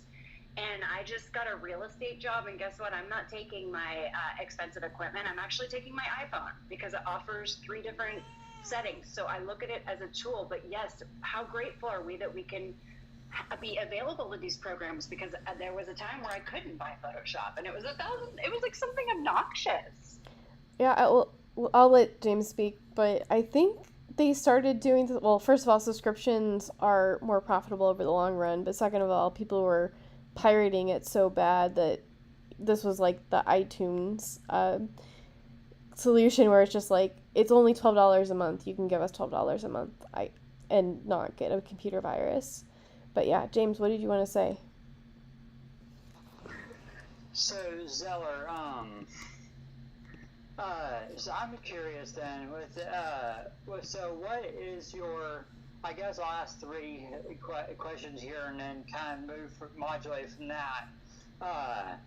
Like I guess from a business standpoint, your greatest fear, your greatest weakness, and your biggest ambition, your biggest, what your ultimate dream is. Okay, so my biggest fear has to do with my mom. It has nothing to do with art. Do you want me to stay in the categories of artwork, or is this just overall?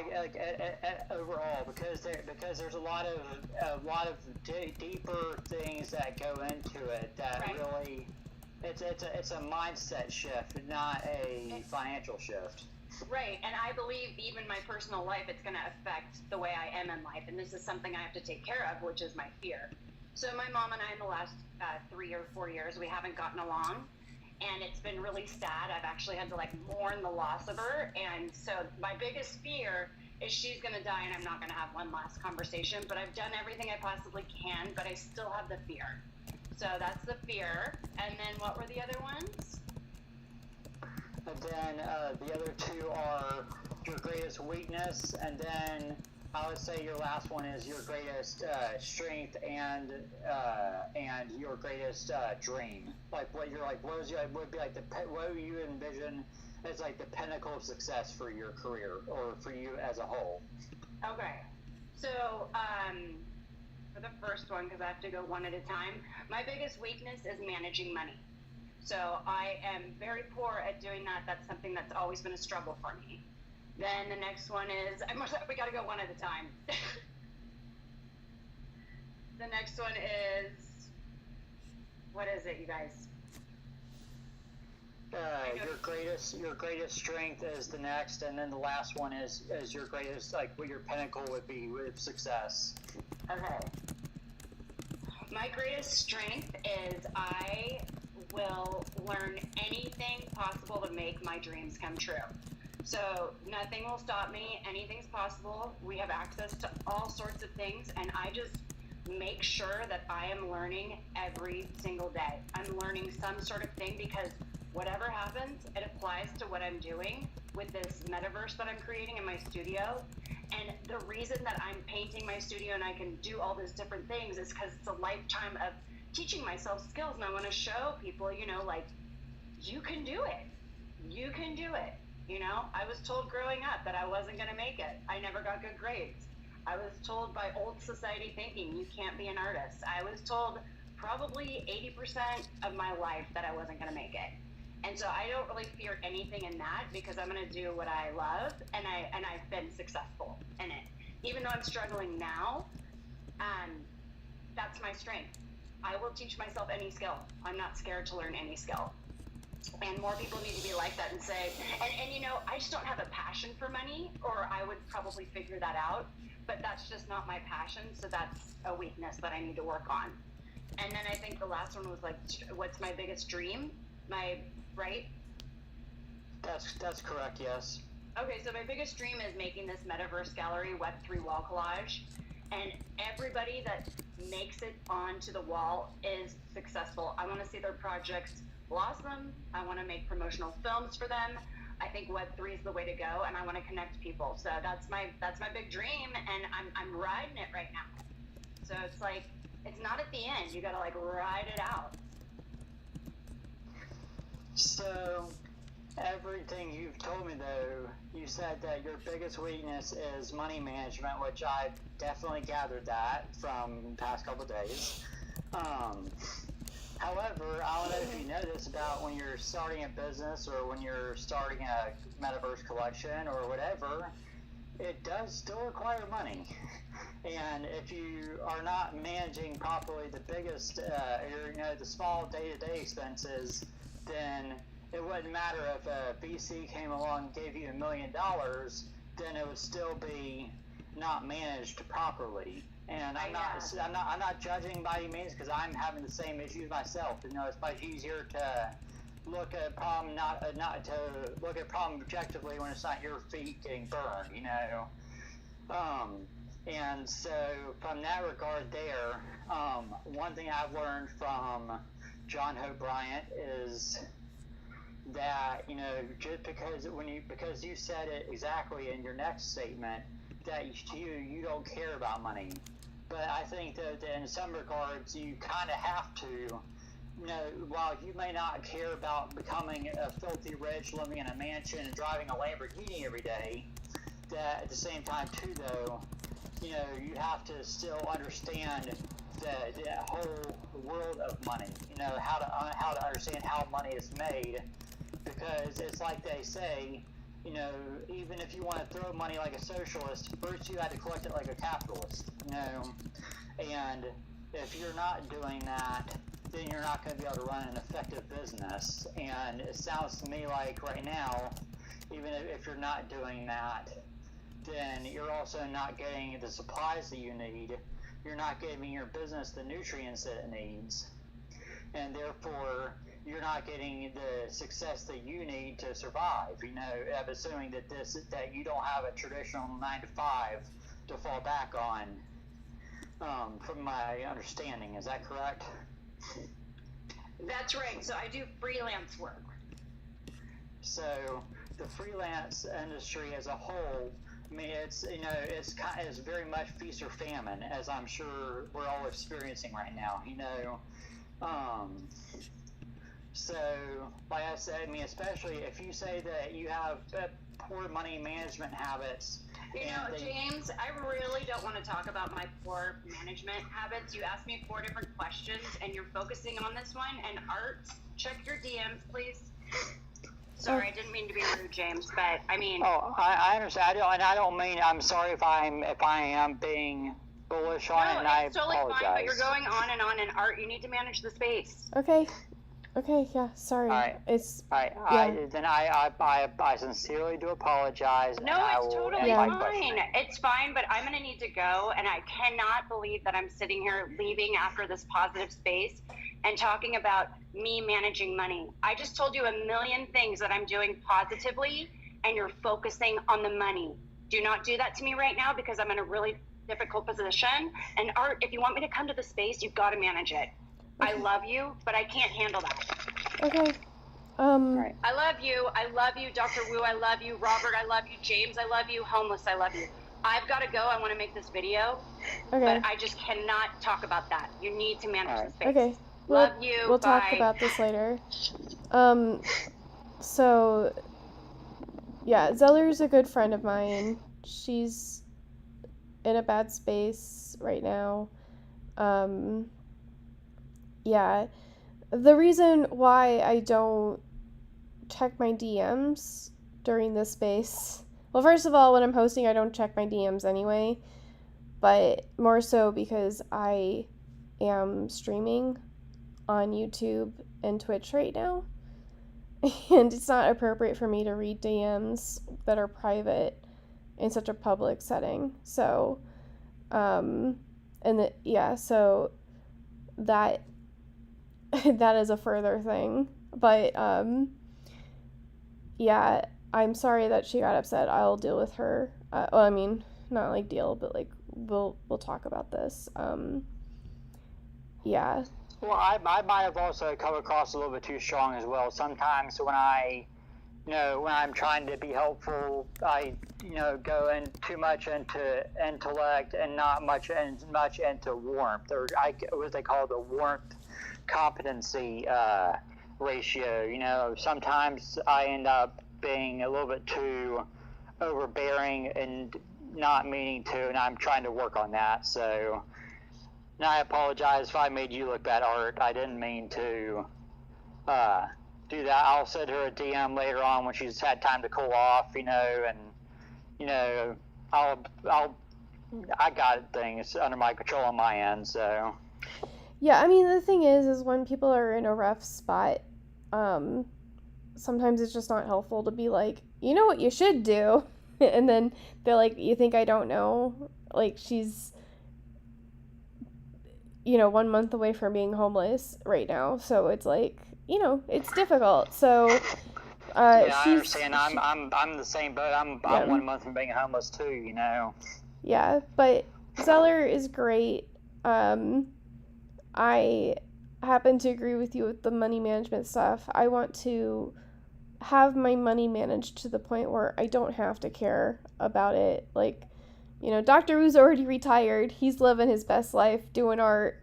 But the rest of us, like, I just want to not be anxious about my living situation while I continue to do basically everything that I'm doing right now in my free time, at least. So maybe, and Dr. Wu, feel free to pitch in on this as well. For me, I'm wanting to learn more about how to basically be a more motivational speaker, be more of a, I want to basically, show everything that I've learned about that, has made me so much better mentally health and as a better person from learning financial literacy and from, and I know that typically financial literacy of blockchain, at least in the past year, have been very far apart from one another. And I want to be able to merge the two of those in together, and be able to teach, people the stuff that I've learned about capitalism, the stuff that I've learned about business and things like that. How could I do that in these type of spaces, but do so more tactfully, I guess, and not be, as if, for example, what just happened,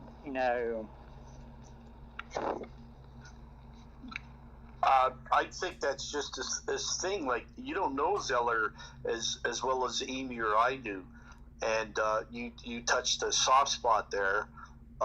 You need to be more empathetic. The thing with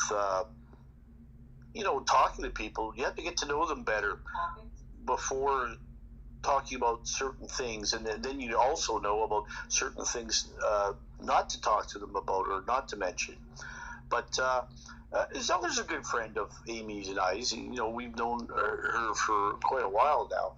Very talented person, very good with her. Like, I've seen tons of her photography and her videos. She's very creative that way, and that's her. Those are her strong points.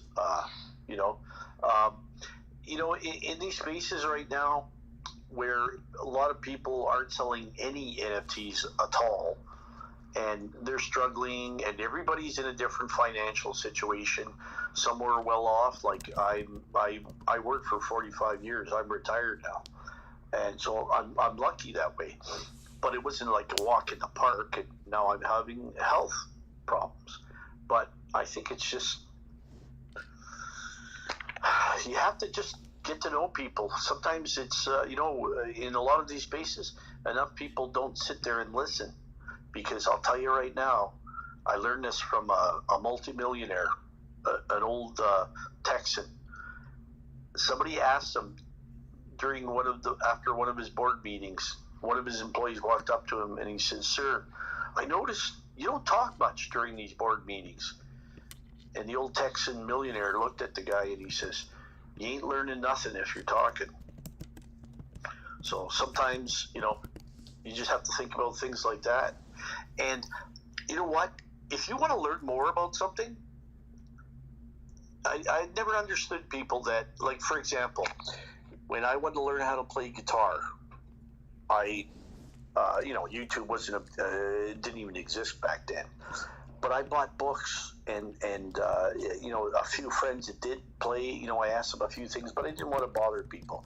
When I wanted to learn electronics so I could make my own effects for my guitars, I went and bought books and I read and I read and I read.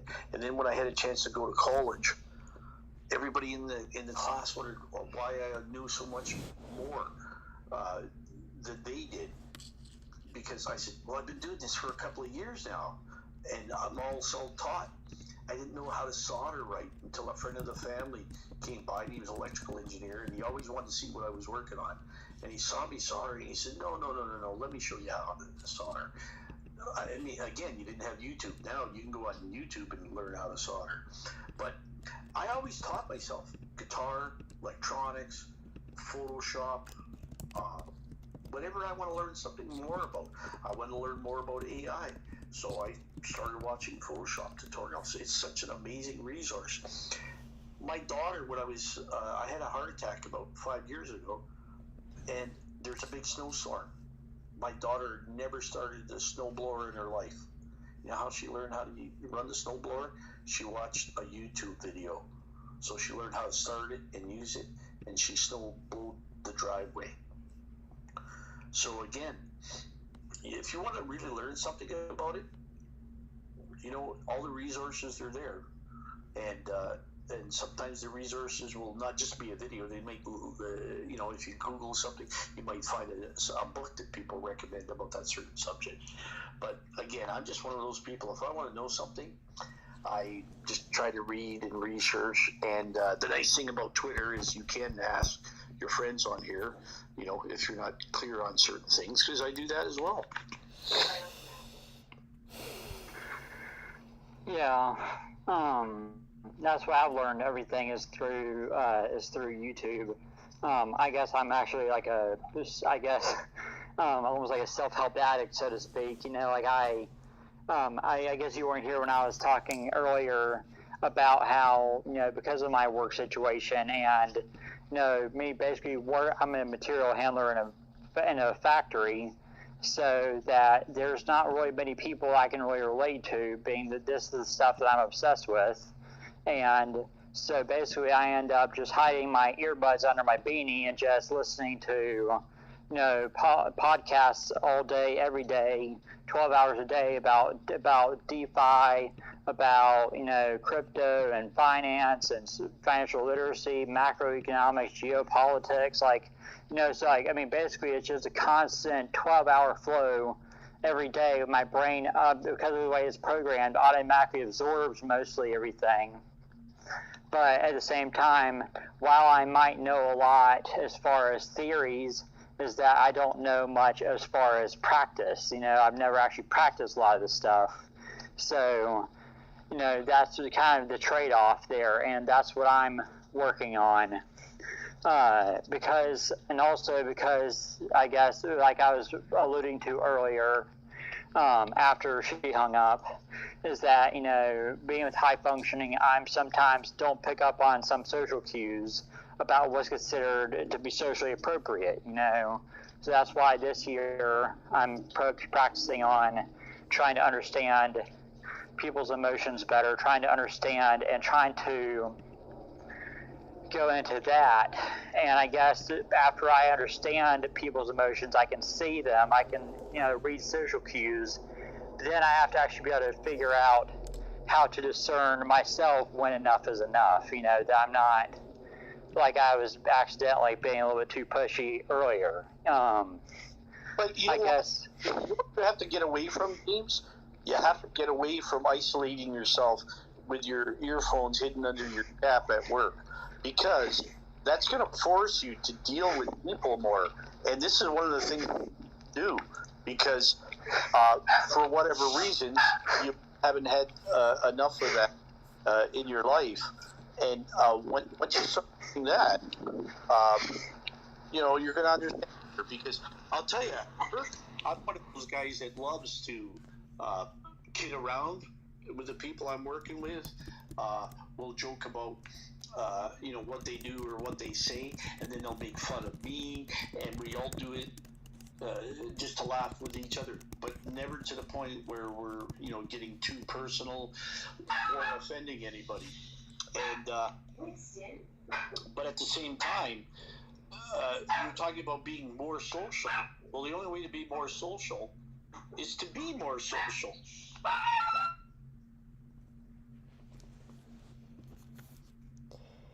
So, I've been in 2 spaces with you, James, and my impression is that you have a lot of time at work, and I really want,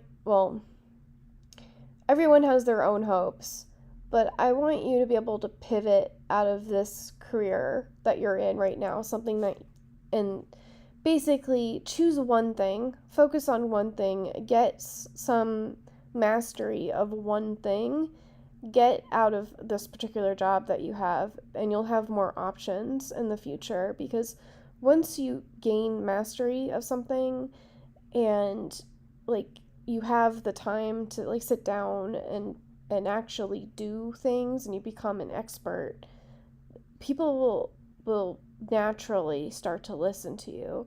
But you can always start a podcast or YouTube video or whatever you want to do. There's VTubing now. You don't even have to have your own face. You don't even have to have your own voice. You can do Otter AI, do voice transcription if you don't want to type. There's so many tools out here, and it doesn't have to be perfect. It doesn't have to be polished. It's just start doing things, because I hear so many ideas and they're good ideas, but just choosing one thing and buckling down in it, I think would help you get out of this situation that you're in right now, and once you're in a better situation, be able to take a look in the horizon and pick where your journey will go after that. If we're taking unsolicited advice, I don't know, you might storm out of my space too. No, well, honestly, after a lot of the advice I used to get in these spaces when I very first started, this is very, very generous. For me, it ended up turning into almost everybody just jump on James kind of thing. With spaces in the beginning, as I was, I guess, decompressing after I don't know if you've ever learned this about a mental overload, but after you study for almost 4,000 hours in a year and a half about something, and you finally have an outlet of people who understand, well, let's just say it gets a little bit crazy. But anyways, though, Dr. Wu, I am starting to try to take the earplugs out every now and then, and starting to try to, I guess, interact with people more. You were saying why it is that I haven't really done much socializing in the past. It's probably because growing up, I've always, and I guess I still have that same bad habit. I just thought about a month or two ago that I think of everything in a very transactional kind of relationships. I think of it as, I do this for you, you do this for me. I don't really think about the person inside. Generally, I don't really care. To me, it's more of a transactional, and I'm having to learn the hard way that that's not the way the world works, you know. And that, you know, I've always thought about friendship because I was very superficial and shallow growing up because of the area I lived in. Well, maybe there's probably more to it than that too, but whatever. I will deal with that later. But is that I always thought of it as you're trying to oppress each other. You're trying to one up someone else.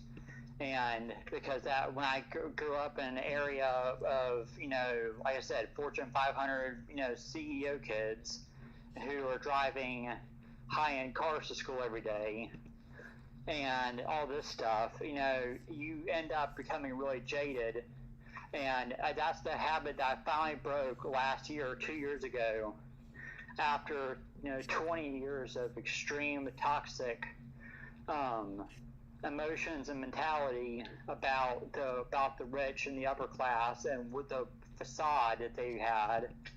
You know, after I finally broke that, I was so much fucking happier, and I ended up that's when I really started to really grow and started to learn all this stuff. And that's when it really started to, pieces started to, you know, start rapidly falling into place.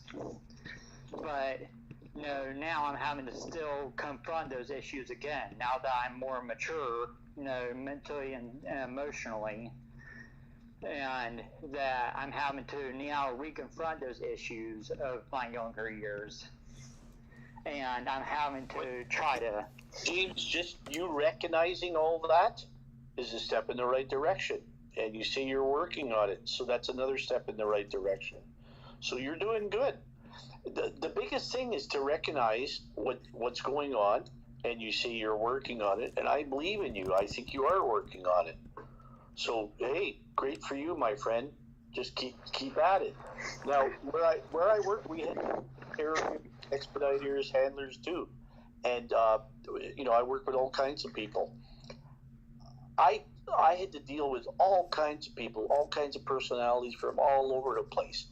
And the neatest thing to get to know somebody better when you're working with somebody is find out what their interests are. And then once you talk to somebody and you say, hey, you know, I hear you're into, you like this music and you like this band. What do you think of this band? And then all of a sudden you see their face light up and they'll start talking to you more, mentioning about, yeah, I like this album and this album. What do you think of this one? And then listen, because most of us don't listen enough to other people. Like, I enjoy talking about Photoshop and my art, but I've also had to learn to listen to what other people, what their joys are, what their hobbies are, what their interests are. It's an important thing in a relationship. And you're working on it, my friend, so that's a good thing.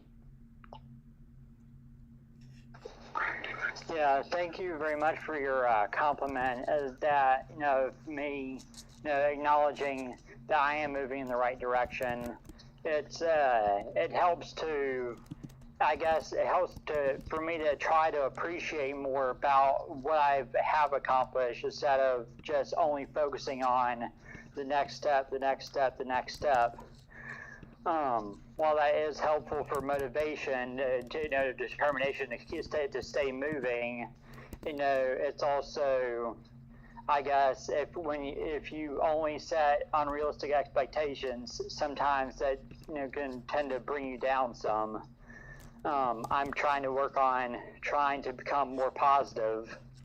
Instead of just my natural reflex whenever someone asks how I'm doing, it's just all right, and then come out with a negative afterwards. That's just my natural reflex, and I'm trying to consciously change that. And I guess the thing that I'm trying to change about what just happened earlier is having to understand that just because my natural instinct whenever I have a weakness is to devote everything I have into studying as much as I possibly can about that weakness until it becomes a strength, until I'm at a point where I have no weaknesses left, is that's not the way most people think and operate. Most people don't really want to torture themselves for 72 hours straight until they manage to break a weakness. That's not mentally healthy, I guess. So yeah. I'm having to learn. We've all been in that situation where we say something and someone says something like, I don't need that negativity in my life, and I'm like, no, that's not what I meant. I just, having fallbacks is a good thing. Also, Robert, you have been on the stage forever, and I complimented you before, but you haven't said anything. Are you around? What's going on? Yeah, what's happening, Robert? I'm here just listening to you guys see what's going on. I gotta get better. I gotta keep on saying that. I gotta get better talking with people and making my opinion heard, but I'm trying to do that, so probably more in the future. I gotta practice talking more. But yeah, I listen to James and he seems to be all over the place. I'm just suggesting that he should focus on one thing, because I know he's asking a whole bunch of questions. I'm just saying focus on one thing, and then from there keep going to the next one, because I just hear him all these cool ideas that he has, but he's so he's so cool with his ideas, but it's kind of hard to get there if you don't start from a point focusing on one single first and then you go to the next one, or just make a list and mark him down or something. It's just a suggestion I have. But yeah, guys, probably here listening again, so I don't know what else to say. Well, thank you, Robbie, for that insight. And I am trying to work on focusing on just one or two things. I say two because I don't know if my brain actually has the capacity to focus on just one, literally speaking. But if y'all actually had any suggestions as to perhaps how to, I know this is going to sound crazy, but how to focus on just one or two things, that would be helpful, because, well, you just know how I am by now. Yeah. No, I think you should write it down and then mark it off as you go. So first time you gotta do the first one, then do a list, first I'm gonna do this, then I do this, and you gotta do it, finish that, so you can go to the next idea.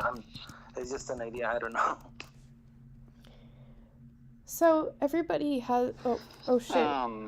My mic was off. If you don't mind, I know that he was speaking to you, but I know that everybody has their own method of how they organize their thoughts, and what works for me might not work for you. And I do know that some ADD brains they need 3 things to focus on, but you need to know what your 3 things You need to know what you're focusing on and why you're focusing on it.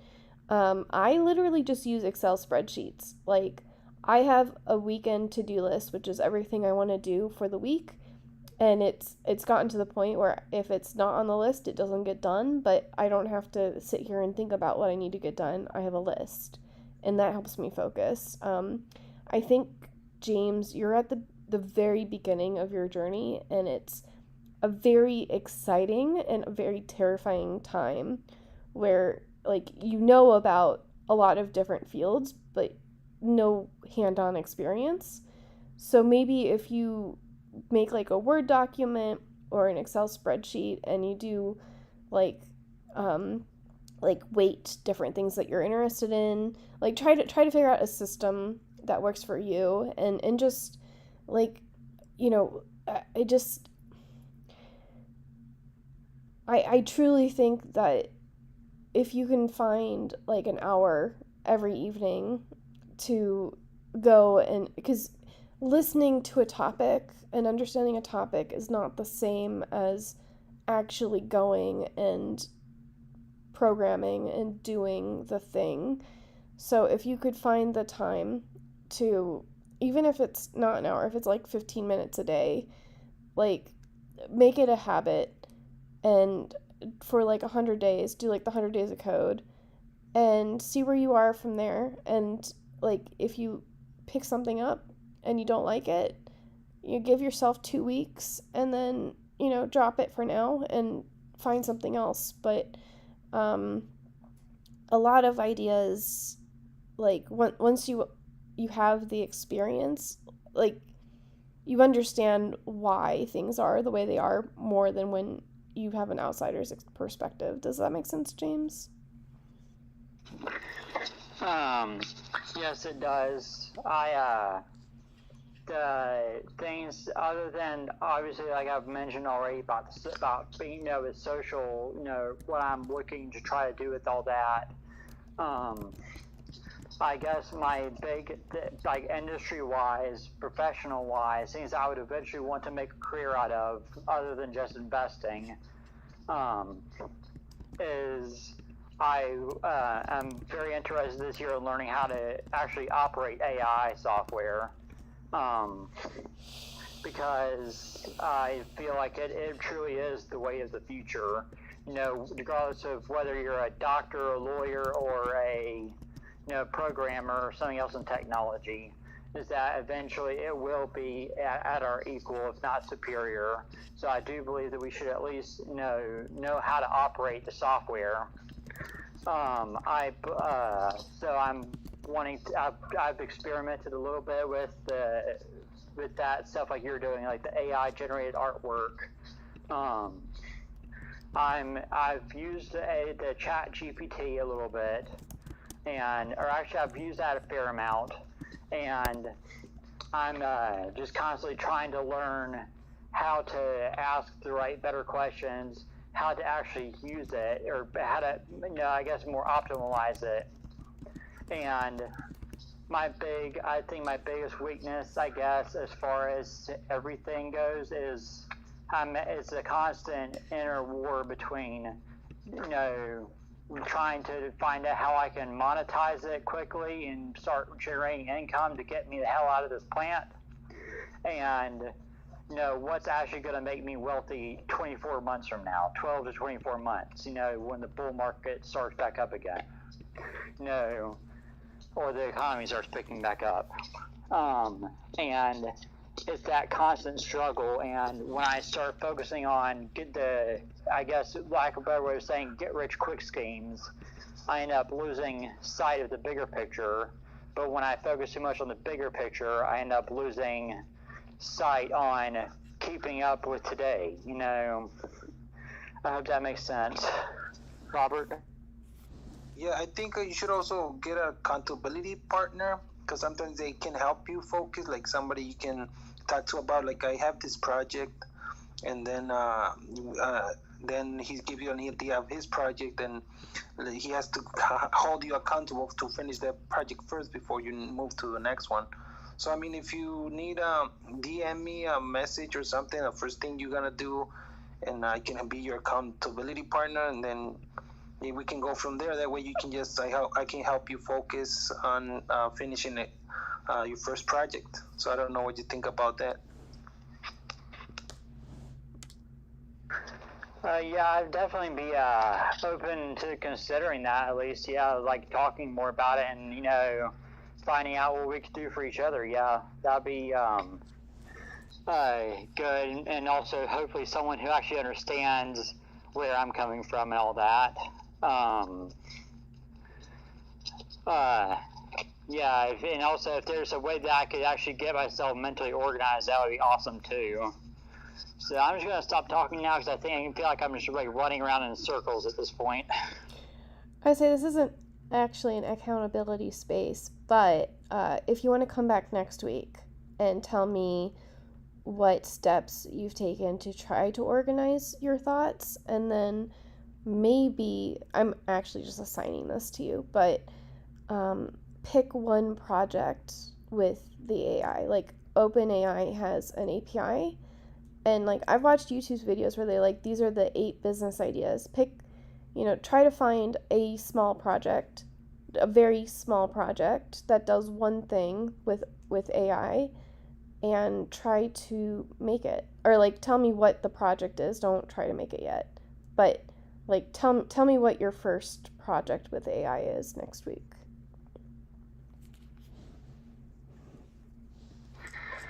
Okay, I'll do that, yeah. And I guess I actually probably need it to be more of an actual assignment, because then I actually take it more seriously, because you don't want to let down the person that's holding you accountable. And then even more so, or I guess not more so, but then as a magnifying factor of that, you also don't want to look like an absolute dumbass to the people who saw you take the commitment to do it, because then you lose your credibility. So I will definitely do that. I've been studying that the past week as well. I know, if only you could see my YouTube playlist, you would probably go crazy as I am. But I really want to learn SQL, because it's essential. Pretty much every job I'm trying to look at knows that you want SQL certifications. I'm probably going to start one in the next couple weeks. I've been looking at a couple on edX that I could do. Do you know how to do SQL, Art? Yes. Nowadays I do basic SQL, but if you have questions, I could definitely walk you through. So yeah, that would be very helpful. I asked the AI bot. I think I'm probably asking it the wrong questions, but that would be very helpful as well. And I actually have been wondering, since I've been observing or examining SQL, I'm wondering if that might be a better, because of the way my brain is, if that might be a better mental organizer, is almost like a SQL document, like, because I have so many major fields and then so many minor fields beneath those, if it might be more easy to simplify it through use of a SQL spreadsheet instead of a Word or a Excel sheet. it's up to you, honestly. If you want to practice SQL and the database you want to design is about your projects, then great, that's amazing. Yeah, so one thing at a time, I think. So I think you stick with AI first, and then we can go to SQL, because it'll be like the first thing you do. I've been also playing with AI. I think it's pretty cool. I think I've been trying to make my visions come through. It's helped me a lot. But yeah. I think should be the first thing to learn.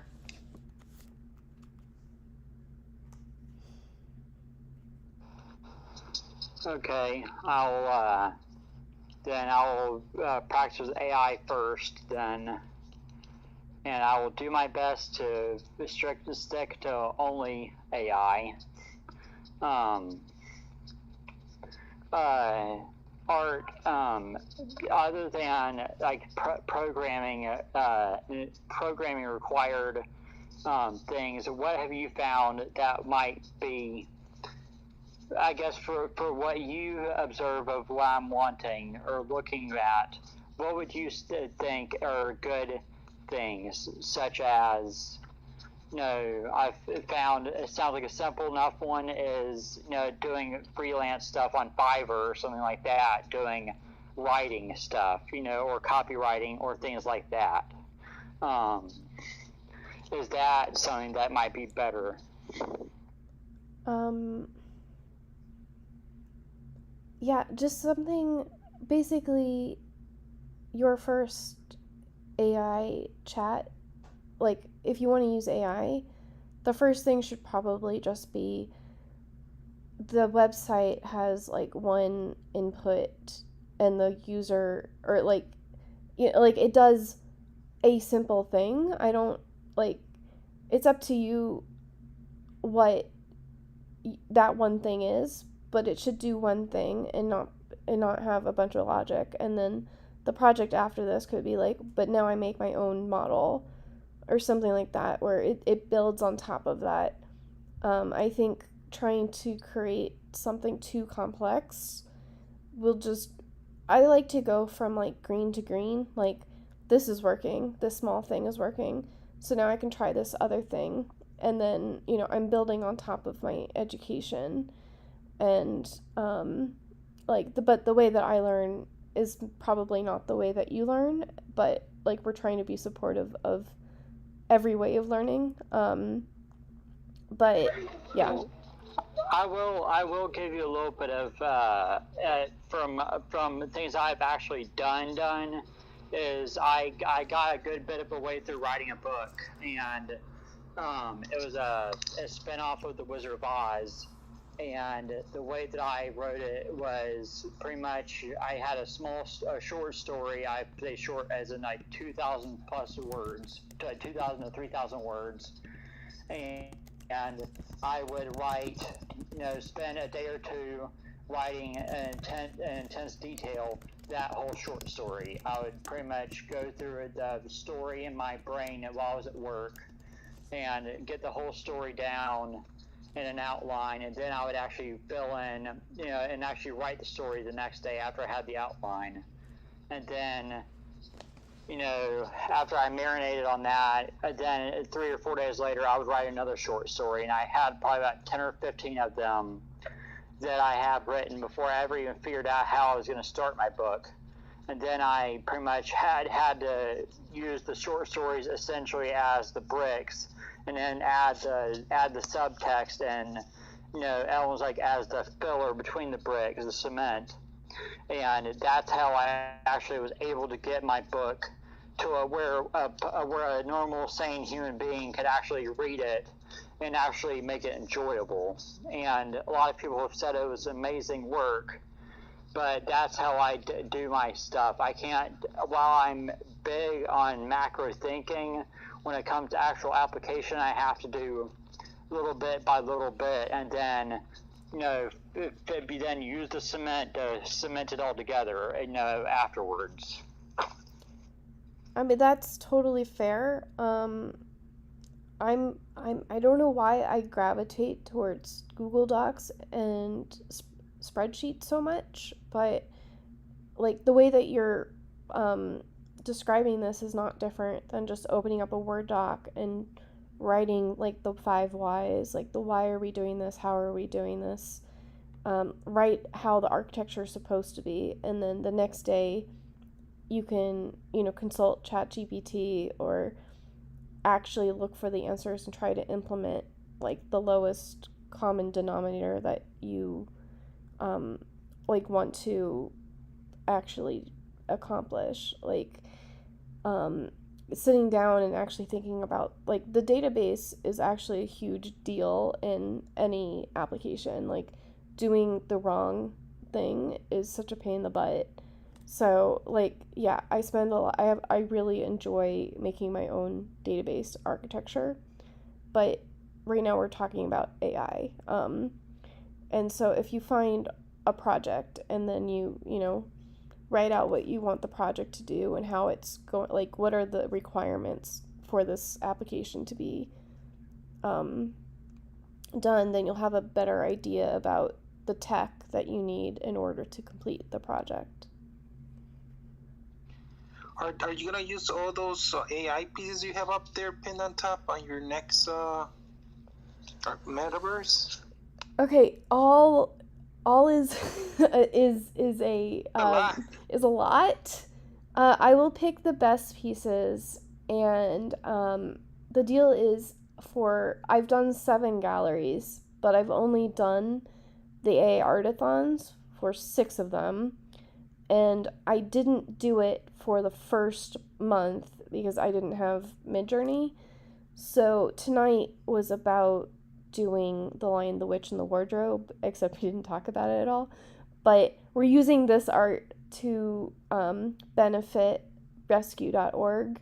The ones that I do mint will be the 50% of the proceeds will be going to rescue.org. So did you have any... What's rescue.org? So it's the International Rescue Committee. They actually they help refugees with getting housing and fed and trying to keep them safe. The Lion, the Witch, and the Wardrobe is about kids that are basically refugees with the old professor. So I thought that it was a fitting charity to be coupled with The Lion, the Witch, and the Wardrobe. So earlier, you were saying that that some of the parts of the segments of the dialogue here tonight was recorded to make your AI or your artwork. Is that how some of these pictures look the way they do? Yeah, so basically I took like words and some snippets and ran it through Midjourney. Some of it I've used ChatGPT to write a story about things that we were talking about tonight. And then I used the paragraphs from ChatGPT to create art. I tried to ask it to just give me 5 random artists sometimes. So this is a little bit different than I usually, sometimes I use the Midjourney app to find prompts that look good, and sometimes I use Lexica, but tonight we're using ChatGPT and the conversation. Because it's actually very ironic that the picture that's on the headline now, I'm actually almost imagining, like as soon as what's her name again? Basel. What's her name again? Zeller? Yeah, I know that there's a Z and an L in there. Is that after she, had her very justified outburst, that's actually almost exactly identical what I would imagine was happening there as far as from an abstract standpoint, with the face's reaction there and half the head blown off, from what I see, like the top half of the head exploding. That's actually almost identical to what I would imagine happening with that if you were trying to draw if you were trying to do like an interpretive art piece like that. That's almost what I would imagine. What is that actually what that was? So that I tried to use. Okay, so when Zeller was I did a ChatGPT thing and it had the term soul sucking, but you can't use the word suck. Or let me find the story with this, because I asked for synonyms and I just pasted the synonyms in Midjourney, and the synonyms are what's coming up with all those cool pieces of art. What am I doing? Let me get you the story, because it's... Amy, I'm going to take off. I'm going to go watch some movies, and then I will catch you guys later. Take care, everybody. Well, yeah, it was great to talk to you, Dr. Wu. I will see you later. Go enjoy your movies. You deserve it.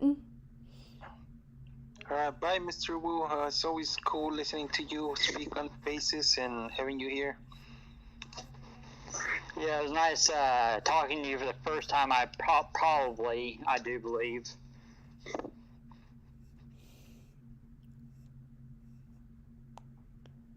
Okay, sorry, I'm getting, because it does this thing where you have to scroll up and up and up. So there was a banned word. we were talking about soul sapping something or other, and so I asked for synonyms for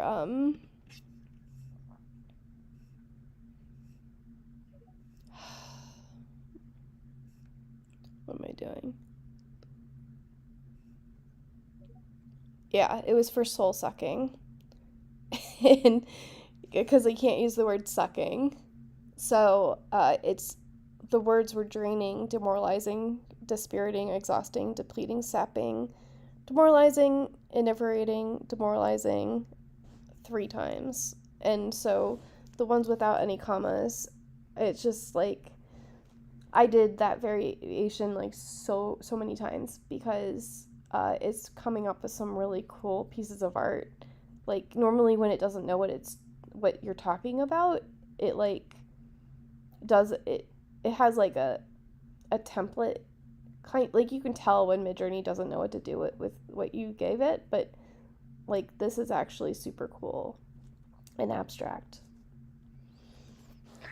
So then, in a nutshell, was I right that is what from that point in time though?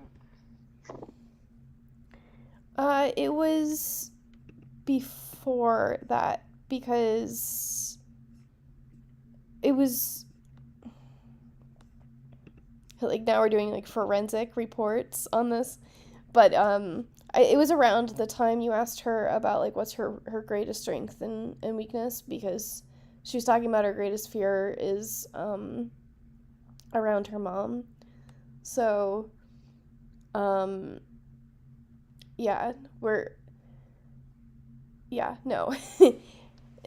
But I'm glad that you like that. I actually, because I've been doing 4 like the 4 results together, but that one I did by itself because I think that's my favorite one of the night, not gonna lie. Yep, and it only to require me royally pissing her the fuck off. I'm saying that very sarcastically, by the way. But anyways, I probably need to get to bed here in a minute too. But just so then that I understand, then at what point should I kind of send her a message to kind of clear the air and kind of cool her off? Would it be better to do that tonight or tomorrow? In your case, probably tomorrow. I'm gonna stop streaming my computer and apologize to her tonight. Just because we're friends, and I, even without her saying anything, I was like, wow, I'm surprised Zeller hasn't told him to stop talking about this yet. And then it's like, no, Amy, you're the host. You should probably be doing this. But I would have, after she said, check your DMs. And I, like, when she said check my DMs, I went to go to my DMs and I was about to stop you. But then it became too much.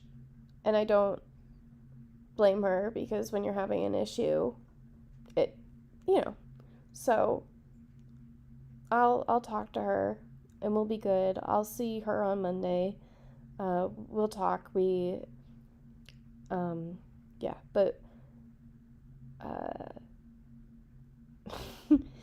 mostly, so yeah, people experience or perceive things differently depending on where they are. And for her, right now, she doesn't want to hear about that, and we will respect that in the future. And but before we go, Robert, did you have any favorites from tonight besides the despair one? Let me go back. The Lions, Mr. Woos, right? The Lions are inspired by Dr. Wu. Dr. Wu's is on his pinned tweet.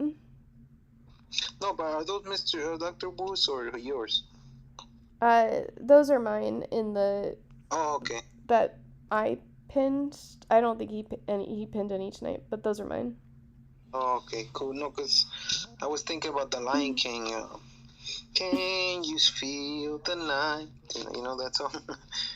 So that was pretty cool. Let's see which one. The houses with the trees, pretty cool. Reminds me of Up. Do you hear me?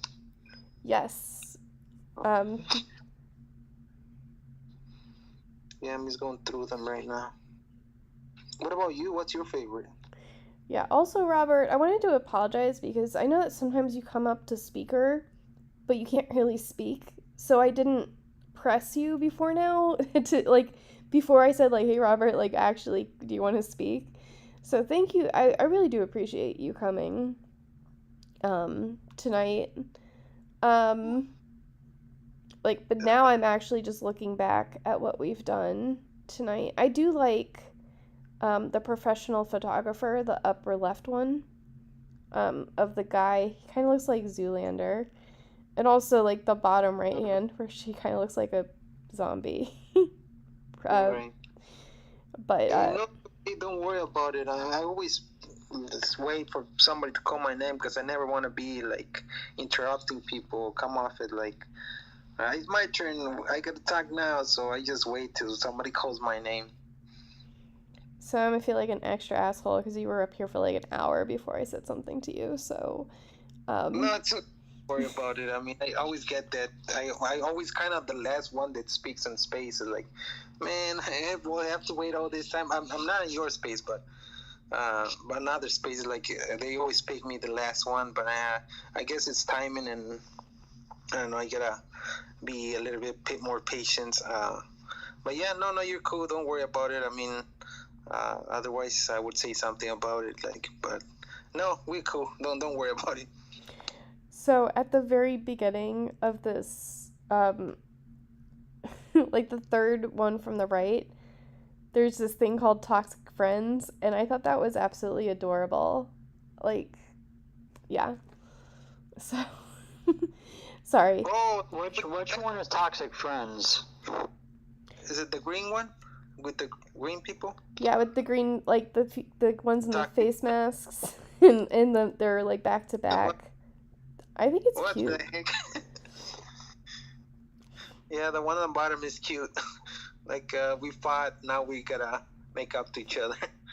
Yeah, it's pretty cool.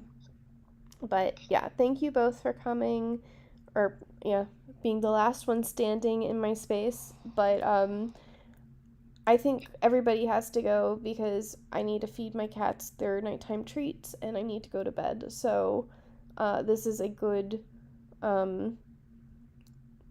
natural conclusion to tonight's space. So thank you all for coming, and hopefully you come to my next space next Wednesday, 8 p.m. Eastern Time.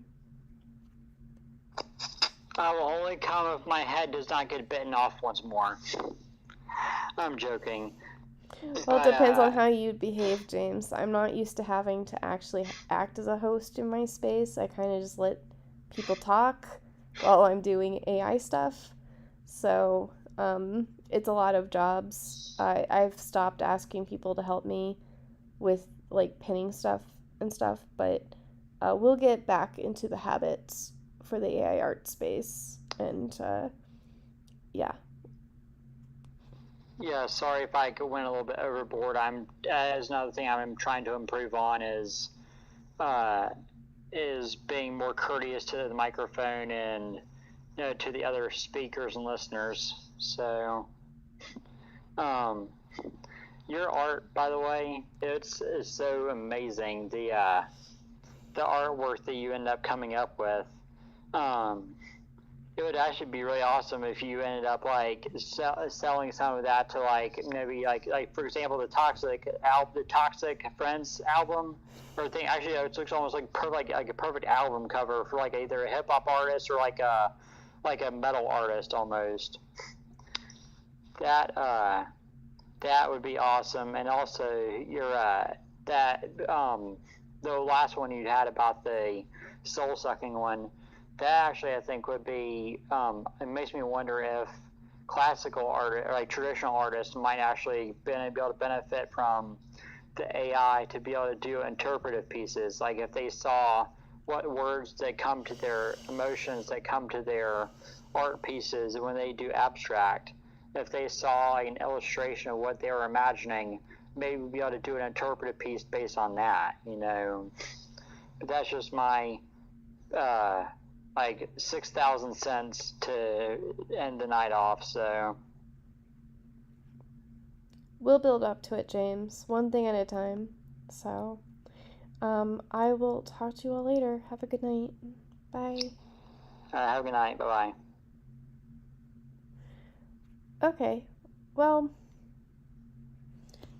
if you're watching this on replay, thank you very much for coming and staying. And if you want to look at any of these pieces, you can stop by my Discord.